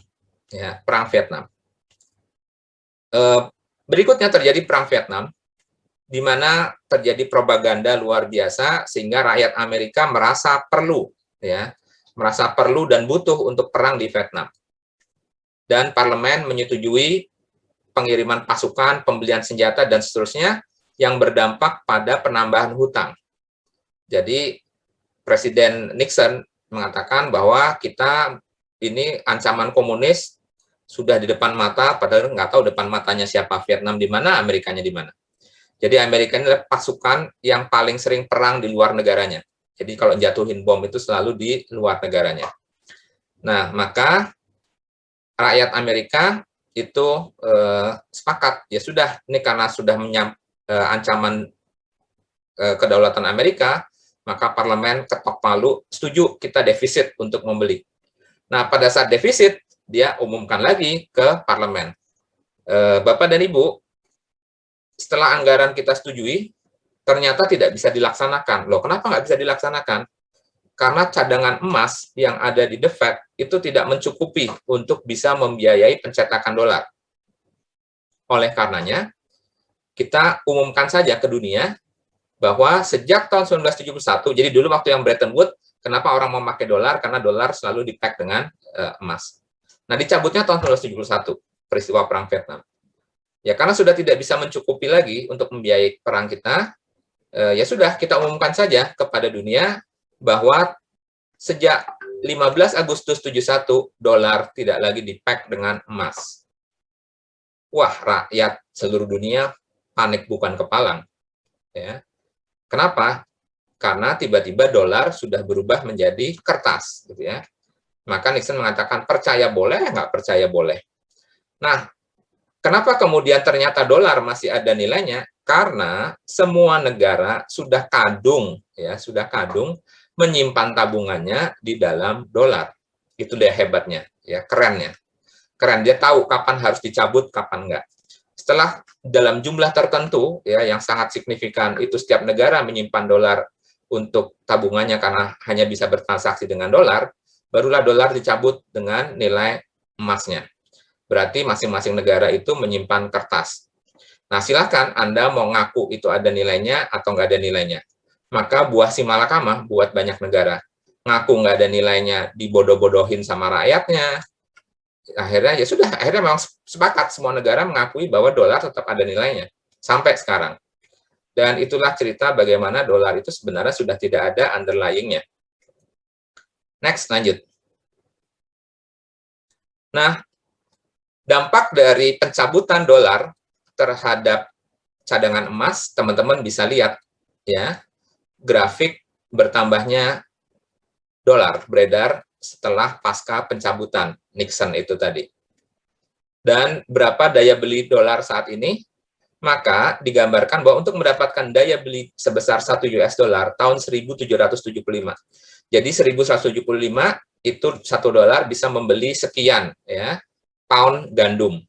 Maka sekian pound gandum di tahun 2005 saat ini harus disediakan uang senilai 3.000 US dollar. Jadi tahun 1775 ke tahun 2000 itu 3.000 kali ya nilai jatuhnya nilai dolar. Nah, kalau ditanya rupiah itu lebih sedih lagi, mendingan nggak usah kita tampilkan gitu ya. Sementara rupiah terhadap dolar saja jatuhnya seperti apa. Next, lanjut. Nah, kita kembali ke kalimat-kalimat yang disebutkan oleh Allah. Ini adalah hadis riwayat Bukhari tentang Urwah. Bagaimana Urwah diminta untuk membeli seekor kambing oleh Rasulullah. Dan Rasulullah memberikannya 1 dinar. Ada 2 hikmah di sini. Ya, kemudian oleh Urwah, dia dengan kepandaiannya, entah bagaimana tawar-menawar, akhirnya 1 dinar dia dapat 2 ekor kambing. Menjelang perjalanan, pulang, 1 kambingnya dibeli oleh orang lain 1 dinar. Sehingga sampai ke tangan Rasulullah, Urwah menyerahkan 1 dinar plus 1 ekor kambing. Kemudian Rasulullah bertanya, ya, kok bisa kayak gini? Maka dijelaskanlah oleh Urwah. Nah, hikmahnya adalah berat 1 dinar sejak zaman itu sampai sekarang disepakati adalah 1 dinar itu 4/4 gram. 4/4 gram emas kalau dikalikan harga emas saat ini sekitar 900.000 lah atau ya 900.000. Kali 4 itu masih sekitar 3,6 juta. Pertanyaannya adalah apakah 1 ekor kambing masih kita bisa beli seharga 3,6 juta saat ini? Jawabannya bisa. Ternyata harga kambing sejak 1400 tahun yang lalu tidak mengalami kenaikan. Ya, apabila kita membelinya dalam bentuk gram emas. Tapi kita bisa bayangkan kalau kita membelinya dalam bentuk rupiah. Itu hikmah yang pertama. Hikmah yang kedua, dalam transaksi syariah, memang tidak ada pembatasan keuntungan. Gitu ya. Katakan misalkan kalau marginnya 50%, untungnya gede nggak syar'i gitu ya. Syariah tidak syariah itu lebih ke arah proses, ya, lebih ke arah proses dan mekanismenya. Dan di sini bahkan Rasulullah tidak melarang atau bahkan tidak meminta untuk Urwah membatalkan transaksinya. Justru Nabi mendoakan sambil bercanda ya, wahai Urwah, di tanganmu membeli debu pun ia pasti beruntung. Ya, jadi bersayar keren banget sih lo gitu ya. Pinter banget sih, debu aja paling bisa lo jual gitu ya. Artinya tidak ada yang salah apa yang dilakukan oleh Urwah setelah dia menjelaskan. Nah, cuman saya cari menjelaskannya, ini semua masih tanda tanya bagaimana dia mendapatkannya. Next, lanjut. Nah, itu kalau kita tarik 1400 tahun yang lalu, kalau kita tarik dengan ongkos naik haji dengan gram emas itu makin lama makin turun, ya, bukan stabil, bahkan makin murah. Kalau dalam gram emas, di mana tahun 2005 naik haji itu setara 174 gram emas, tahun 2018 itu setara dengan 64,2 gram emas. Next, lanjut. Nah, ini dia. Kijang. Nah, kalau teman-teman beli Kijang kapsul tahun 1999, ini waktu itu harganya 95 juta tahun 99, di mana harga emas per gram waktu itu 85.000 atau setara 1.118 gram emas. Nah, andai kata Bapak dan Ibu nggak jadi beli Kijang pada saat itu, tapi emasnya disimpan. Nah, sekarang emas yang 1.118 gram itu mau dibeliin Kijang, hari ini dapat 2 Bapak dan Ibu. Ya, yang tadinya tahun 99 itu targetnya beli 1 Kijang, nggak jadi beli, ya, emasnya disimpan gramnya, hari ini Bapak dan Ibu dapat 2 Kijang. Next, lanjut. Nah, ini mungkin bisa di full screen, karena angkanya kecil. Kalaulah Amerika yang mencetak dolar itu percaya sama dolarnya, ya, ini juga sebagai tanda tanya nih. Ternyata negara-negara maju seperti Amerika, Jerman, Italia, Prancis, pada saat dia menerima surplus, ya, pada saat dia menerima surplus, maka sebagian dia tukar ke dalam emas dan sebagian yang tetap dia pelihara dalam bentuk currency atau mata uang. Dan teman-teman bisa lihat dari 100% reserve cadangannya, itu kalau kita bicara Amerika 75,1%-nya emas. Jerman 71,9%-nya emas, Italia 71,3%-nya emas. Nah, kita nggak bertanya-tanya, ngapain sih harus nyimpan emas? Kan dia Amerika, kenapa dia nggak nyimpan dolar sendiri? Apakah dia nggak percaya sama dolarnya? Ini kan sebenarnya pertanyaan besar. Ya, kenapa reserve negara-negara maju itu emas lebih mendominasi? Nah, sementara apabila terjadi krisis, ini yang di bawah ya, apabila terjadi krisis kayak krisis 2015 yang lalu, itu Bank Sentral Cina itu terbukti atau terpantau, ya, terrecord sebagai pembeli emas terbesar di dunia. Jadi pada saat terjadi krisis, maka negara, kalau yang negara punya duit, itu pasti akan membeli atau menambah cadangan emasnya. Itu menunjukkan bahwa emas itu adalah real, ya, real dari penyimpan nilai. Next, lanjut. Nah, sekarang pilar terakhir, karena sudah mau habis juga. Pilar terakhir, kita masuk ke fractional banking system. Jadi pilar pertama tadi sudah riba, pilar kedua adalah fiat money, sekarang pilar ketiga, mesin pompa. Nah, mesin pompanya ini adalah sistem perbankan. Lanjut. Bapak dan Ibu sekalian, mesin perbankan ini agak makro sedikit ya. Di dunia ini dikenal istilah yang namanya M1 dan M2. Jadi money supply, ya, supply uang, itu ada M1 dan M2, di mana M1 itu dari currency, itu uang yang dari dompet kita masing-masing. Kemudian yang berikutnya adalah buku cek deposit, tabungan gitu ya, termasuk tabungan. Kemudian, jadi kalau ditanya M1 isinya apa saja, M0 itu adalah hanya currency, M1 itu adalah currency atau uang yang ada di dompet seluruh masyarakat, ditambah tabungan, ditambah traveler check, ya, traveler check yang instan, yang bisa langsung ditukarkan ke uang, termasuk di situ kartu kredit. Nah, sementara M2 itu isinya adalah M1 ditambah time deposit ditambah money market. Jadi ada M1, ada M2. Dua-duanya ini adalah komponen daripada uang beredar. Nah, jadi kalau ditanya jumlah uang beredar dalam sistem yang sekarang yang kita gunakan adalah cash dan deposit, ya. Karena komponen uang beredar termasuk di dalamnya deposito, maka bank memiliki peran penting di dalamnya. Nah, Bapak dan Ibu sekalian, ini adalah komposisi dari M2, M1. Jadi M1 ini tadi definisinya, M2 ini yang biru. Jadi berkali-kali lipat jumlahnya. Nah, sekarang saya mau cerita pelan-pelan nih, bagaimana fractional banking atau teman-teman bisa memahami fractional banking ini bekerja.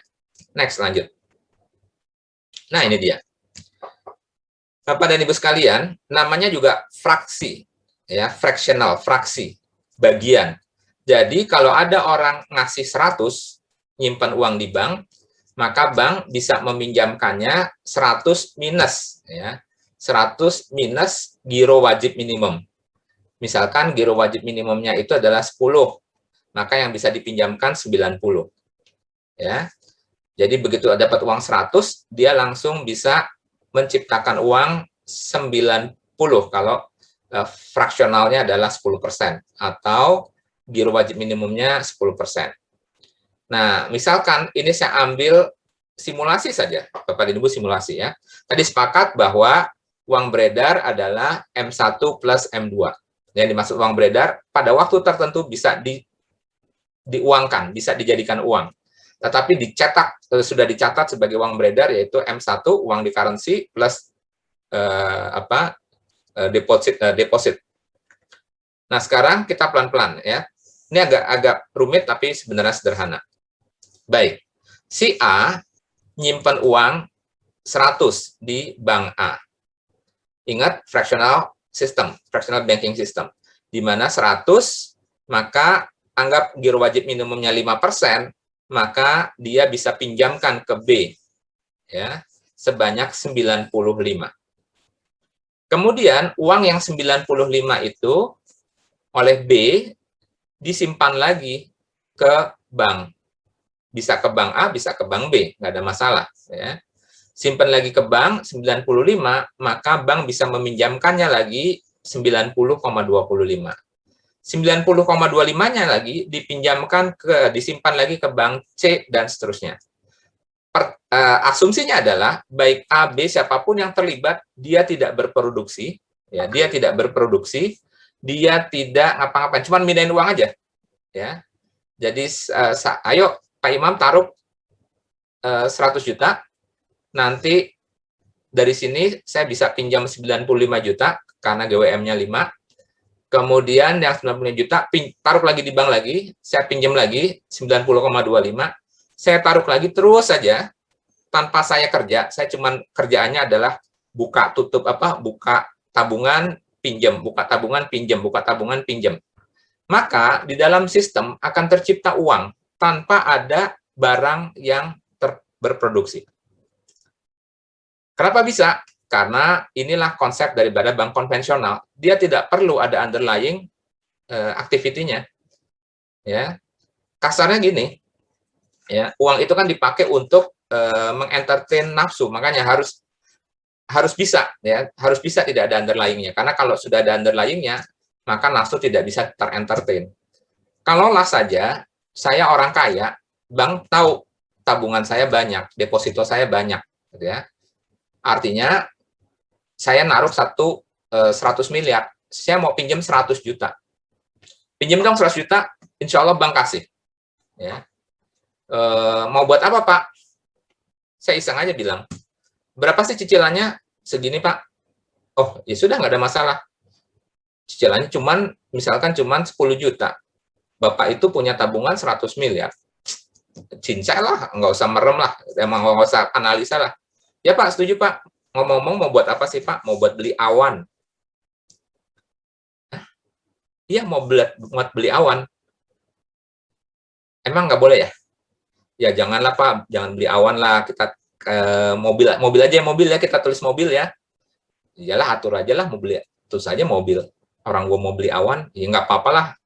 Tulis mobil, soalnya kalau mau beli awan kan nggak enak di catatan ininya, di catatan bank yang mau beli awan. Buat orang bank, yang penting nggak default.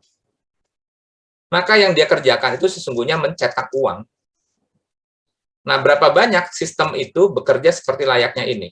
Ya, karena uang boleh keluar dari bank, ada atau tidak adanya aktivitas real. Dan disitulah proses pencetakan uang tadi. Ya, yang bisa menjelaskan kenapa uang beredar begitu kencang. Dan itu akan larinya pasti akan mengentertain unreal demand. Akan terjadi bubble dan seterusnya. Nah, emangnya ada bukan bank yang fractional banking system? Ada. Sesungguhnya, kalau bank syariah memang belum. Ya. Itu yang saya katakan ada beberapa hal yang memang setuju gitu ya. Tetapi seandainya tidak syari'inya bank syariah, kemudian kita tidak berbank syariah, itu juga salah. Ya. Apabila kita melaksanakan suatu, ya, tidak bisa, ya, suatu yang diperintahkan atau suatu yang diperintahkan oleh Allah, tidak bisa mengerjakan seluruhnya, yang setengah jangan tinggalkan. gitu ya. Nah, apa yang benar bank sesungguhnya? Bank itu adalah pada dasarnya contractual basis, ya, disebut sebagai contractual banking system. Yaitu pada saat orang awal menyimpan 100, ya sudah, 100-nya itu dipakai, 100-nya buat apa? Ya kita pakai buat apa? Pinjam, kita taruh di pabrik dan seterusnya. Nanti kalau saya ambil, ya nggak bisa, Pak, kan uangnya masih di pabrik. Ya. Nanti kalau pabriknya sudah menghasilkan, baru. Nah, itu namanya kontraktual. Atau disebut juga sebagai full fractional banking system. Ada nggak? Justru sebelum adanya, ya, tahun 18, sebelum 1800-an, seluruh bank itu konsepnya adalah kontraktual banking system. Ya. Atau sekarang lebih ke arahnya, more and less adalah manajer investment bank. Jadi nggak bisa ditaruh kemudian ditarik, itu nggak bisa. Karena kalau begitu ditaruh, bank itu nyimpan kemudian ditarik, itu pasti bank bikin uang. Next, lanjut. Ini tadi sudah ya. Oke, lanjut aja. Nah, udah, lantas bagaimana operation dari satanic finance itu di scale up? Yang pertama adalah materialisme, konsumerisme, hedonisme. Di-entertain lah orang ya dengan cicilan 0%, kemudian segala macam. Orang yang tadinya tidak butuh jadi butuh. Kenapa jadi butuh? Karena uangnya disediakan gitu ya. Kalau uangnya nggak ada, kebutuhannya akan teredam dengan sendirinya. Tetapi begitu butuh dan uangnya disediakan dalam bentuk pinjaman, maka jadilah dia pinjam uang. Dan terjadilah debt trap, baik skala negara maupun skala rumah tangga. Kemudian di level perusahaan ya dibuatlah core business model yang serakah dan seterusnya. Kemudian krisis tadi disebutkan perang itu bukannya tidak ada agenda gitu ya, perang, currency war, bioweapon ya, pandemik itu berdampak pada 103%. Pertanyaannya, kumannya atau virusnya ada? Insya Allah ada. Tetapi siapa yang meletuskan? Bisa jadi natural, bisa jadi itu by design. Dan seterusnya. Next, lanjut. Ini contoh hedonisme. Ya. Hedonisme itu adalah pada saat kita mengatakan bahwa I don't know what I need, saya nggak tahu apa yang aku butuhkan, tetapi yang tahu saya belum punya. Nah, gue belum punya tuh. Pertanyaannya adalah apakah butuh atau tidak. Berapa banyak orang yang pengen punya Brompton karena belum punya Brompton? Tetapi pertanyaan, apakah butuh Brompton? Belum tentu. Tetapi pengen punya. Kenapa pengen punya? Karena tahu bahwa saya nggak punya, tetapi belum tentu butuh. Nah, kemudian ini hedonisme. Jadi we buy the things we don't need, ya.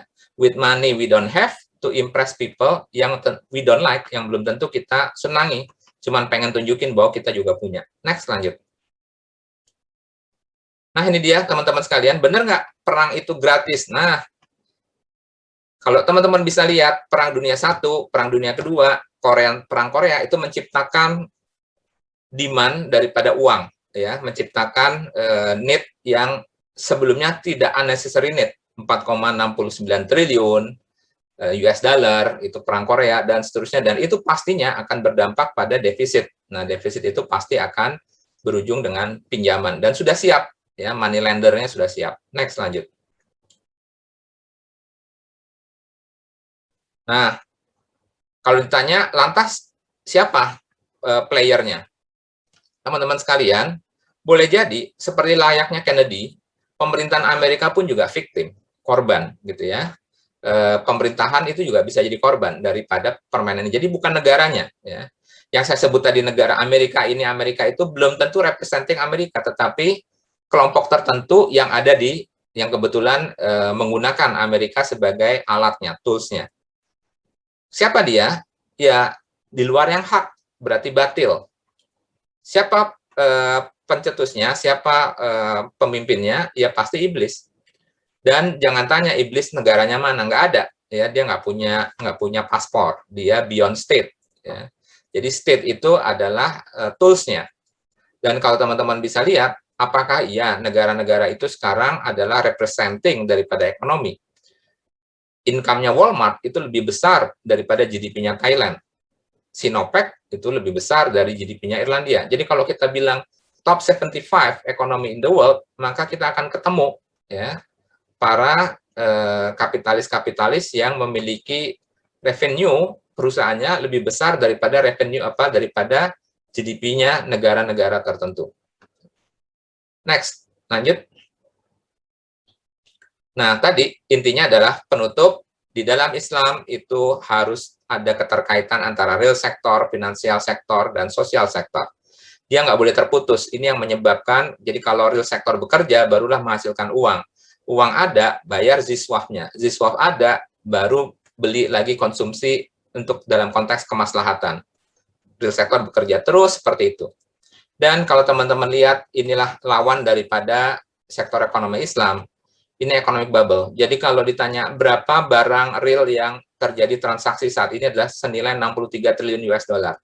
Tetapi dari 63 triliun US dollar itu terbentuk transaksi derivatifnya itu sekitar berapa nih? 87, 600, bahkan transaksi forex-nya itu 955 triliun US dollar. Nah, ini yang bisa meletus kapanpun. Contohnya kayak cerita yang mortgage gitu ya. Rumah yang dibangun 100 oleh manajer investasi dibuat derivatifnya, dibuat surat berharga yang di-underlyingkan kepada tagihan rumah. Maka terbitlah derivatif tingkat pertama. Derivatif tingkat pertama dikumpulkan lagi dari beberapa proyek, dilahirkan lagi derivatif tingkat kedua. Derivatif tingkat kedua kumpulin lagi, cross negara, keluar lagi yang namanya derivatif tingkat ketiga. Jadi saya menerbitkan surat berharga yang dijamin oleh surat berharga ABCD, yang dijamin oleh surat berharga ABCD, F, G, H, I, J, K, L, M, N, yang dijamin oleh rumah yang ada di New York atau di Amerika, kurang lebih seperti itu. Dan kalau ini dijumlah, maka tercipta penciptaan uang yang luar biasa. Next, lanjut. Baik, kira-kira bagaimana cara kita melawannya? Cara melawan untuk memusnahkan riba, Allah menyuburkan sedekah. Jadi, intinya adalah kita perbanyak sedekah ya untuk bisa meninggalkan riba. Next, lanjut. Penutup. Nah, ini dia penutup sebagai kalimat pamungkas. Ada kalimat dari Hasan Al-Basri, ulama besar. Dia mengatakan, aku menemukan 90 tempat di dalam Al-Quran yang menunjukkan bahwa Allah menjamin rezeki setiap makhluknya. Jadi dia menemukan 90 titik dalam Al-Quran. Yang intinya Allah menjamin memberikan rezeki pada makhluknya. Dan aku hanya menemukan satu ayat bahwa setan menjanjikan menakut-nakuti manusia dengan kemiskinan. Yaitu dalam Al-Baqarah ayat 268. Setan menjanjikan menakut-nakuti kamu dengan kemiskinan dan menyuruh kamu berbuat kejahatan. Sedang Allah menjadikan untukmu ampunan daripadanya dan seterusnya. Jadi bagaimana mungkin kita tertipu, ya, kita merasa tidak yakin bahwa rezeki kita dijamin, untuk kemudian kita berani mengambil rayuan setan karena kita takut miskin. Demikian, terima kasih. Wabillahi taufiq wal hidayah. Assalamualaikum warahmatullahi wabarakatuh. Waalaikumsalam warahmatullahi wabarakatuh. Masya Allah, luar biasa sekali ya. Tadi paparan dari Pak Imam Teguh Sabtono, dan kalau kita bisa mencerna, kemudian juga menyimak, ini rentetannya panjang sekali gitu ya, sahabat Hasanah. Dan tentunya juga menjadi pengetahuan baru kita. Mungkin banyak sekali yang belum mengetahui hal-hal yang tadi disampaikan oleh Pak Imam. Dan alhamdulillah juga sudah banyak sekali sahabat Hasanah yang bertanya melalui kolom chat kita. Dan langsung nanti akan dijawab oleh Pak Imam. Namun kita akan membatasi ya sampai dengan jam 10 kurang untuk pertanyaan-pertanyaan ini akan mendapatkan jawaban dari Pak Imam. Yang pertama, terima kasih kepada Bapak Baskoro yang ada di Bekasi. Assalamualaikum warahmatullahi wabarakatuh. Pertanyaannya, bagaimana nih Pak Imam pandangan terkait dengan surat Al-Baqarah ayat 276 dalam kaitannya dengan mengalahkan satanic finance, utamanya kaitannya dengan menyuburkan sedekah. Tadi sempat juga ada statement seperti itu dari Pak Imam. Kemudian bagaimana penerapan secara teknisnya sedekah, ziswaf dan seterusnya dapat mensubstitusi konsep keuangan berbasis perbankan yang sudah mengakar saat ini. Dan secara teori keilmuan apa yang wajib saya dalami? Kemudian menjadi pertanyaan terakhir, bagaimana bila bank merger syariah terbesar saat ini tanpa sadar justru terjebak pada pola-pola bisnis satanic finance. Bagaimana menjaganya agar tidak terjadi, dan bagaimana sikap kita sebagai muslim bila hal tersebut tanpa sadar justru telah terjadi. Ini sangat menarik sekali. Silakan untuk dijawab Pak Imam, tafadhol. Baik, insya Allah yang menjawab pun juga belum tentu memahami keseluruhan gitu ya, karena masih dalam konteks belajar. Kedua, waktu untuk menjelaskannya juga mungkin akan panjang, jadi saya hanya rangkum saja semuanya. Tapi kapan nanti insya Allah kita akan bongkar lagi gitu ya, bagaimana ziswaf atau wakaf ini bisa mengurangi atau bahkan memusnahkan riba. Jadi Allah menyebutkan sedekah dan memusnahkan riba. Nah, artinya memang untuk mengganti konsep riba, maka kita harus menggandengkannya dengan konsep sedekah, gitu ya. Ini bukan sesuatu yang kalau, tapi ya memang begitu caranya, ya. Jadi salah satunya adalah di dalam konsep wakaf itu pertama uang itu dilepaskan dari cost of fund, ya, karena wakaf itu tidak ada cost of fund, ya. Dan wakaf juga dilepaskan, bahkan juga kalau wakaf yang abadi terutama itu dilepaskan dari time duration. Jadi pada saat uang sudah lepas dari time duration dan lepas dari cost of fund, maka uang ini akan mengalir kepada maslahat. Jadi kalau kita sebagai nazir, jadi waktu dulu sebelum ada bank itu adalah para nazir, ya, para nazir yang menjalankan fungsi pembiayaan. Nah, kita bisa bayangkan ada lembaga yang menjalankan fungsi pembiayaan di mana sumber uangnya, karena ini justru mencapai puncaknya pada saat kemasannya pada saat era Turki Utsmani.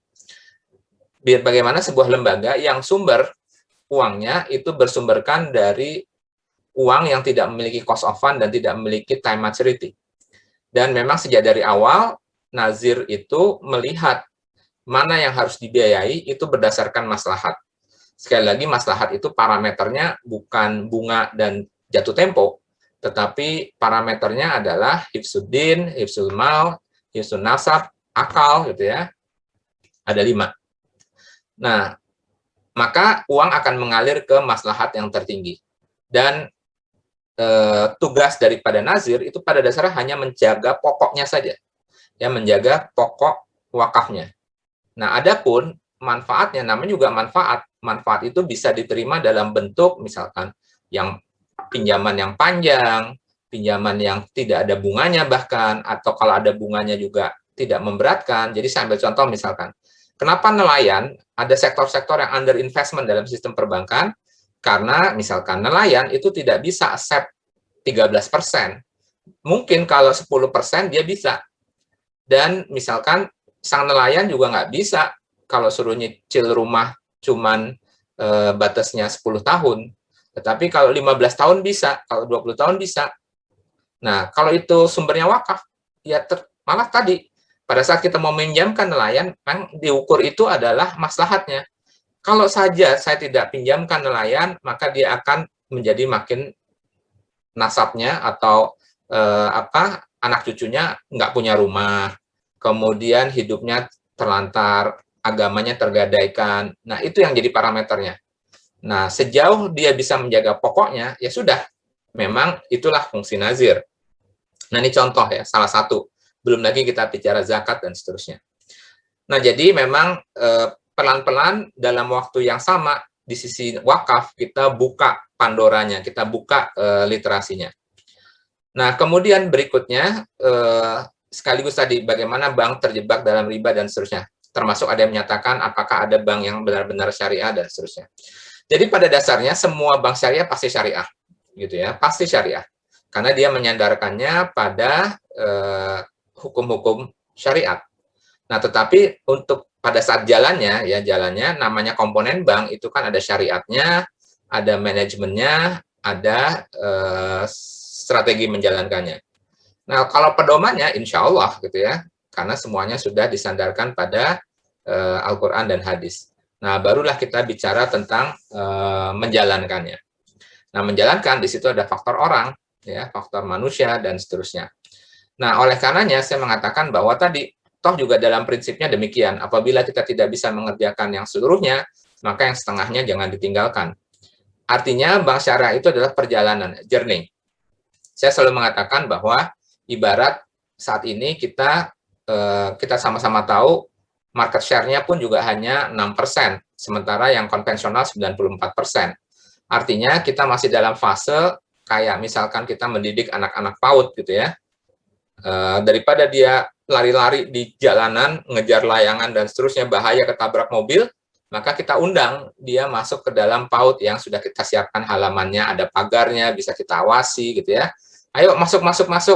Di dalam pun juga bisa main layangan, di dalam bisa masih bercanda, sambil kemudian waktu kosongnya kita isilah dengan pelajaran, misalkan baca Quran gitu ya.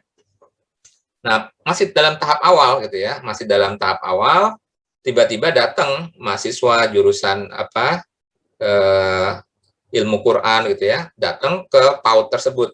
PAUD ini hanya analogi ya. Kemudian mengatakan, salah semua bacanya, nggak kayak gini, dan seterusnya, membuat mereka yang lagi belajar itu akhirnya putus asa. Bosen kita di sini salah, di luar salah, ya sudahlah kita main keluar saja. Nah, itu yang kita sayangkan kalau misalkan kita tadi ya, kemudian putus asa dengan sistem yang ada.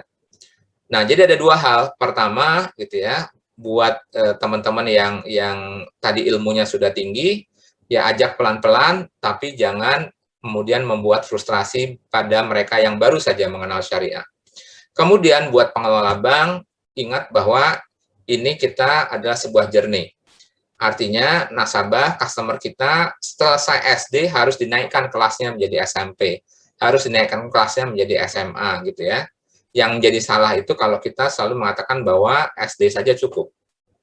Nah, inilah sebenarnya kalau dari kacamata saya tadi ya terkait dengan praktek perbankan syariah, nggak apa-apa, justru harus kita dorong terus gitu ya, sambil menyadarkan para pihak gitu ya, bahwa ini adalah sebuah journey bersama-sama gitu ya, dan kita mulai berangkat perlahan-lahan. Bukankah hijrah itu pun adalah peristiwa perjalanan? Hijrah itu pun adalah peristiwa perjalanan. Jadi berpindah itu secara bertahap. Yang salah itu kalau kita berhenti atau bahkan berbalik kembali. Nah, mungkin itu dulu. Jadi tadi tentang bank syariah, kemudian tentang bagaimana sedekah itu bisa mengalahkan riba. Ada lagi? Baik, Pak Imam, terima kasih untuk jawabannya. Dan ini satu masukan yang bagus sekali ya dari Ibu Anita tadi menyampaikan bahwa usul nih agar bisa diakomodir pertanyaan-pertanyaan seputar Satanic Finance dalam WA Group yang sudah dibuat, karena waktu tanya jawab dalam Zoom ini sangat singkat. Baik, insya Allah. Usulan yang menarik Bu Anita, dan ini sepertinya satu pertanyaan terakhir Pak Imam. Satu pertanyaan yang akan kita bacakan adalah pertanyaan dari mana nih? Pak Cahyo mungkin ya. Assalamualaikum warahmatullahi wabarakatuh Pak Imam. Bagaimana gerakan, cara, tahapan, langkah untuk mengembalikan mata uang kita menggunakan emas lagi agar perekonomian kita stabil dan kuat? Baik, tafadhol Pak Imam. Oke, baik. Sistem keuangan atau sistem perekonomian termasuk di dalamnya alat tukar adalah bagian dari penyelenggaraan negara. Ya, itu juga yang kenapa Bank Indonesia itu mengkampanyekan rupiah, termasuk pada saat waktu itu kalau nggak salah kita masih ingat yang namanya Kepulauan Ambalat atau yang menjadi sengketa antara Malaysia dengan Indonesia. Kenapa? Karena salah satu pembuktiannya siapa yang berdaulat di dalam negara tersebut, salah satu alat kedaulatan adalah mata uang. Maka dilihatlah mata uang mana yang transaksi mana yang digunakan oleh penduduk di situ. Dan salah satu lepasnya itu apabila ternyata yang digunakan itu adalah mata uang negara yang tadi ya, yang justru mengklaim. Itu sudah menjadi konvensi dunia bahwa kedaulatan salah satunya adalah dengan mata uang. Dan itu juga yang menyebabkan kenapa Zimbabwe itu ya, pada saat dia sudah terjebak oleh debt trap, pinjam kepada China sedemikian rupa sehingga tidak bisa mengembalikan, maka akhirnya Salah satu salah satu bargainingnya adalah bolehnya yuan dan renminbi digunakan untuk transaksi di Zimbabwe. Nah, jadi tahap-tahapannya adalah karena tadi uang itu adalah bagian daripada kedaulatan dan kedaulatan itu ada regulasi ada undang-undang, maka ya prosesnya yang benar itu memang secara undang-undang. Karena kalau kita menggunakan langsung emas kemudian dipakai transaksi, memang melanggar undang-undang bahwa alat sah yang digunakan untuk tukar-menukar di dalam wilayah negara Republik Indonesia adalah rupiah. Oleh karenanya, berikutnya tinggal kita pikirkan bahwa rupiah itu harus misalkan ada nilai emas yang menopangnya. Maka ya kita berangkat dari perjuangan-perjuangan, tidak lepas dari perjuangan-perjuangan kenegaraan, politik, dan seterusnya. Nah, yang menarik juga tadi ada ini yang satu lagi mungkin tutupnya pertanyaan Pak Badrus nih. Histori satanic finance telah ada dalam 200 tahun, berapa lama waktu yang diperlukan ekonomi syariah ini untuk mengatasinya. Jangan khawatir dengan jumlah ratusan tahun, bukankah sejarahnya Islam itu meruntuhkan peradaban Persia dan Romawi itu tidak butuh waktu lama. 50 tahun ya, itu setelah Islam itu hadir, maka Persia dan Romawi tunduk. Dan saya yakin tunduknya Persia dan Romawi itu bukan semata-mata karena pedang sahabat-sahabat yang hebat, tetapi kemuliaan Al-Qur'anlah yang menjatuhkan, ya, yang mengatasi kehebatan dan kesombongan daripada Persia dan Romawi. Maka saya selalu berkata bahwa ekonomi syariah itu hebat bukan karena banknya, bukan karena bankersnya. Ekonomi syariah itu hebat apabila Al-Qur'an itu dihidupkan di dalamnya. Yang sering kita lakukan sekarang umumnya adalah lembaga-lembaga keuangan itu dia tidak menghidupkan Al-Qur'an tetapi numpang hidup dari Al-Qur'an. Jadi berdasarkan ayat maka dia menciptakan segmen, oh segmen ini bagus nih, ayo kita carikan ayatnya, kan benar ketemu kita segmennya. Tujuannya kembali lagi, tujuannya adalah sebagaimana layaknya korun bisnis model. Tujuannya semata-mata bukan tidak untuk menegakkan syariat. Dan inilah sering kita suka keliru antara menghidupkan Al-Qur'an dan numpang hidup dari Al-Qur'an. Jadi sekali lagi 50 tahun peradaban Persia dan Romawi berhasil diruntuhkan atas dasar kemuliaan Al-Qur'an. Jadi berapa lama waktu untuk bisa membangkitkan ekonomi syariah? Pertanyaan mendasar adalah berapa lama umat ini bisa mengembalikan dan menghidupkan kembali Al-Qur'an dalam kehidupannya. Demikian walau alam bisawab. Luar biasa sekali ya tadi jawaban dan juga tanggapan dari Pak Imam. Alhamdulillah langsung kita akan umumkan dulu 3 nama karena tadi sudah ada Pak Baskoro, Pak Cahyo dan Pak Badrus yang namanya juga disebut langsung oleh Pak Imam. Dan alhamdulillah juga menyapa kalau tadi berkaitan dengan bank yang mampu juga menghidupkan nilai-nilai Quran gitu ya. Banyak bergabung juga di sini teman-teman dari Bank Syariah Indonesia. Tadi sudah kita lihat di sini di partisipan yang bergabung, semoga juga bisa memaknai ini menjadi kebangkitan sistem keuangan syariah di Indonesia ya. Nah, Pak Imam, ini menjadi momen terakhir untuk kita bertemu di hari ini ya.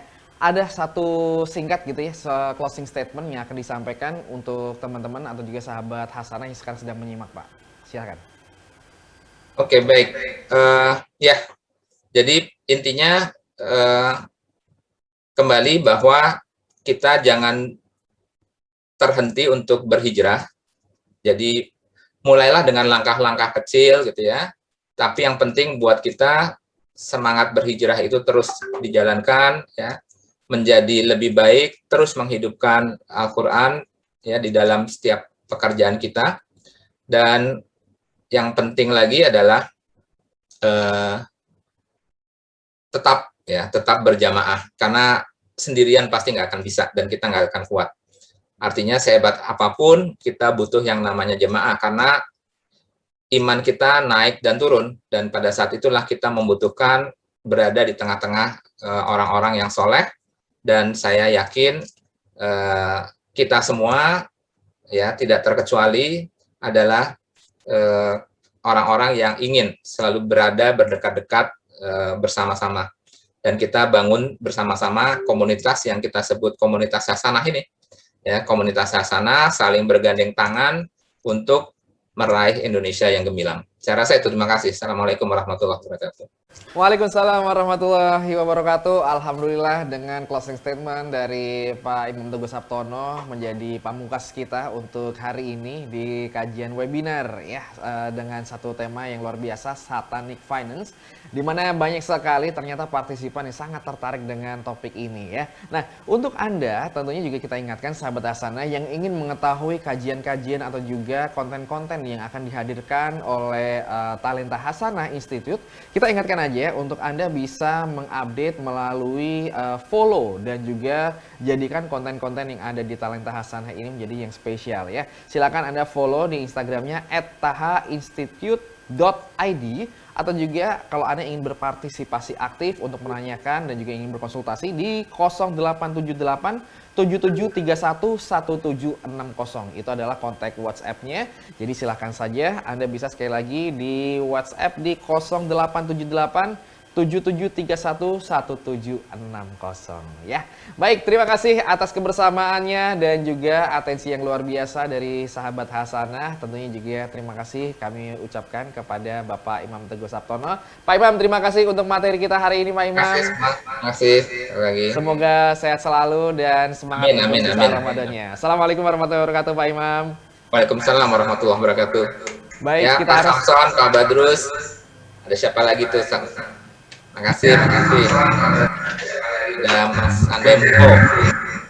Sehat selalu, Pak Imam. Ya, makasih. Baik. Makasih. Ya, Terima kasih Pak Imam. Sehat-sehat Pak. Yuk, semangat. Pak Imam. Terima kasih Pak Imam. Waalaikumsalam warahmatullahi.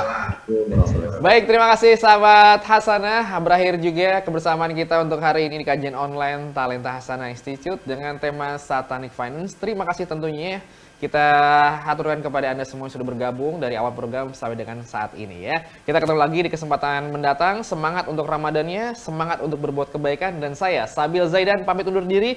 Wabillahi taufik wal hidayah. Wassalamualaikum warahmatullahi wabarakatuh.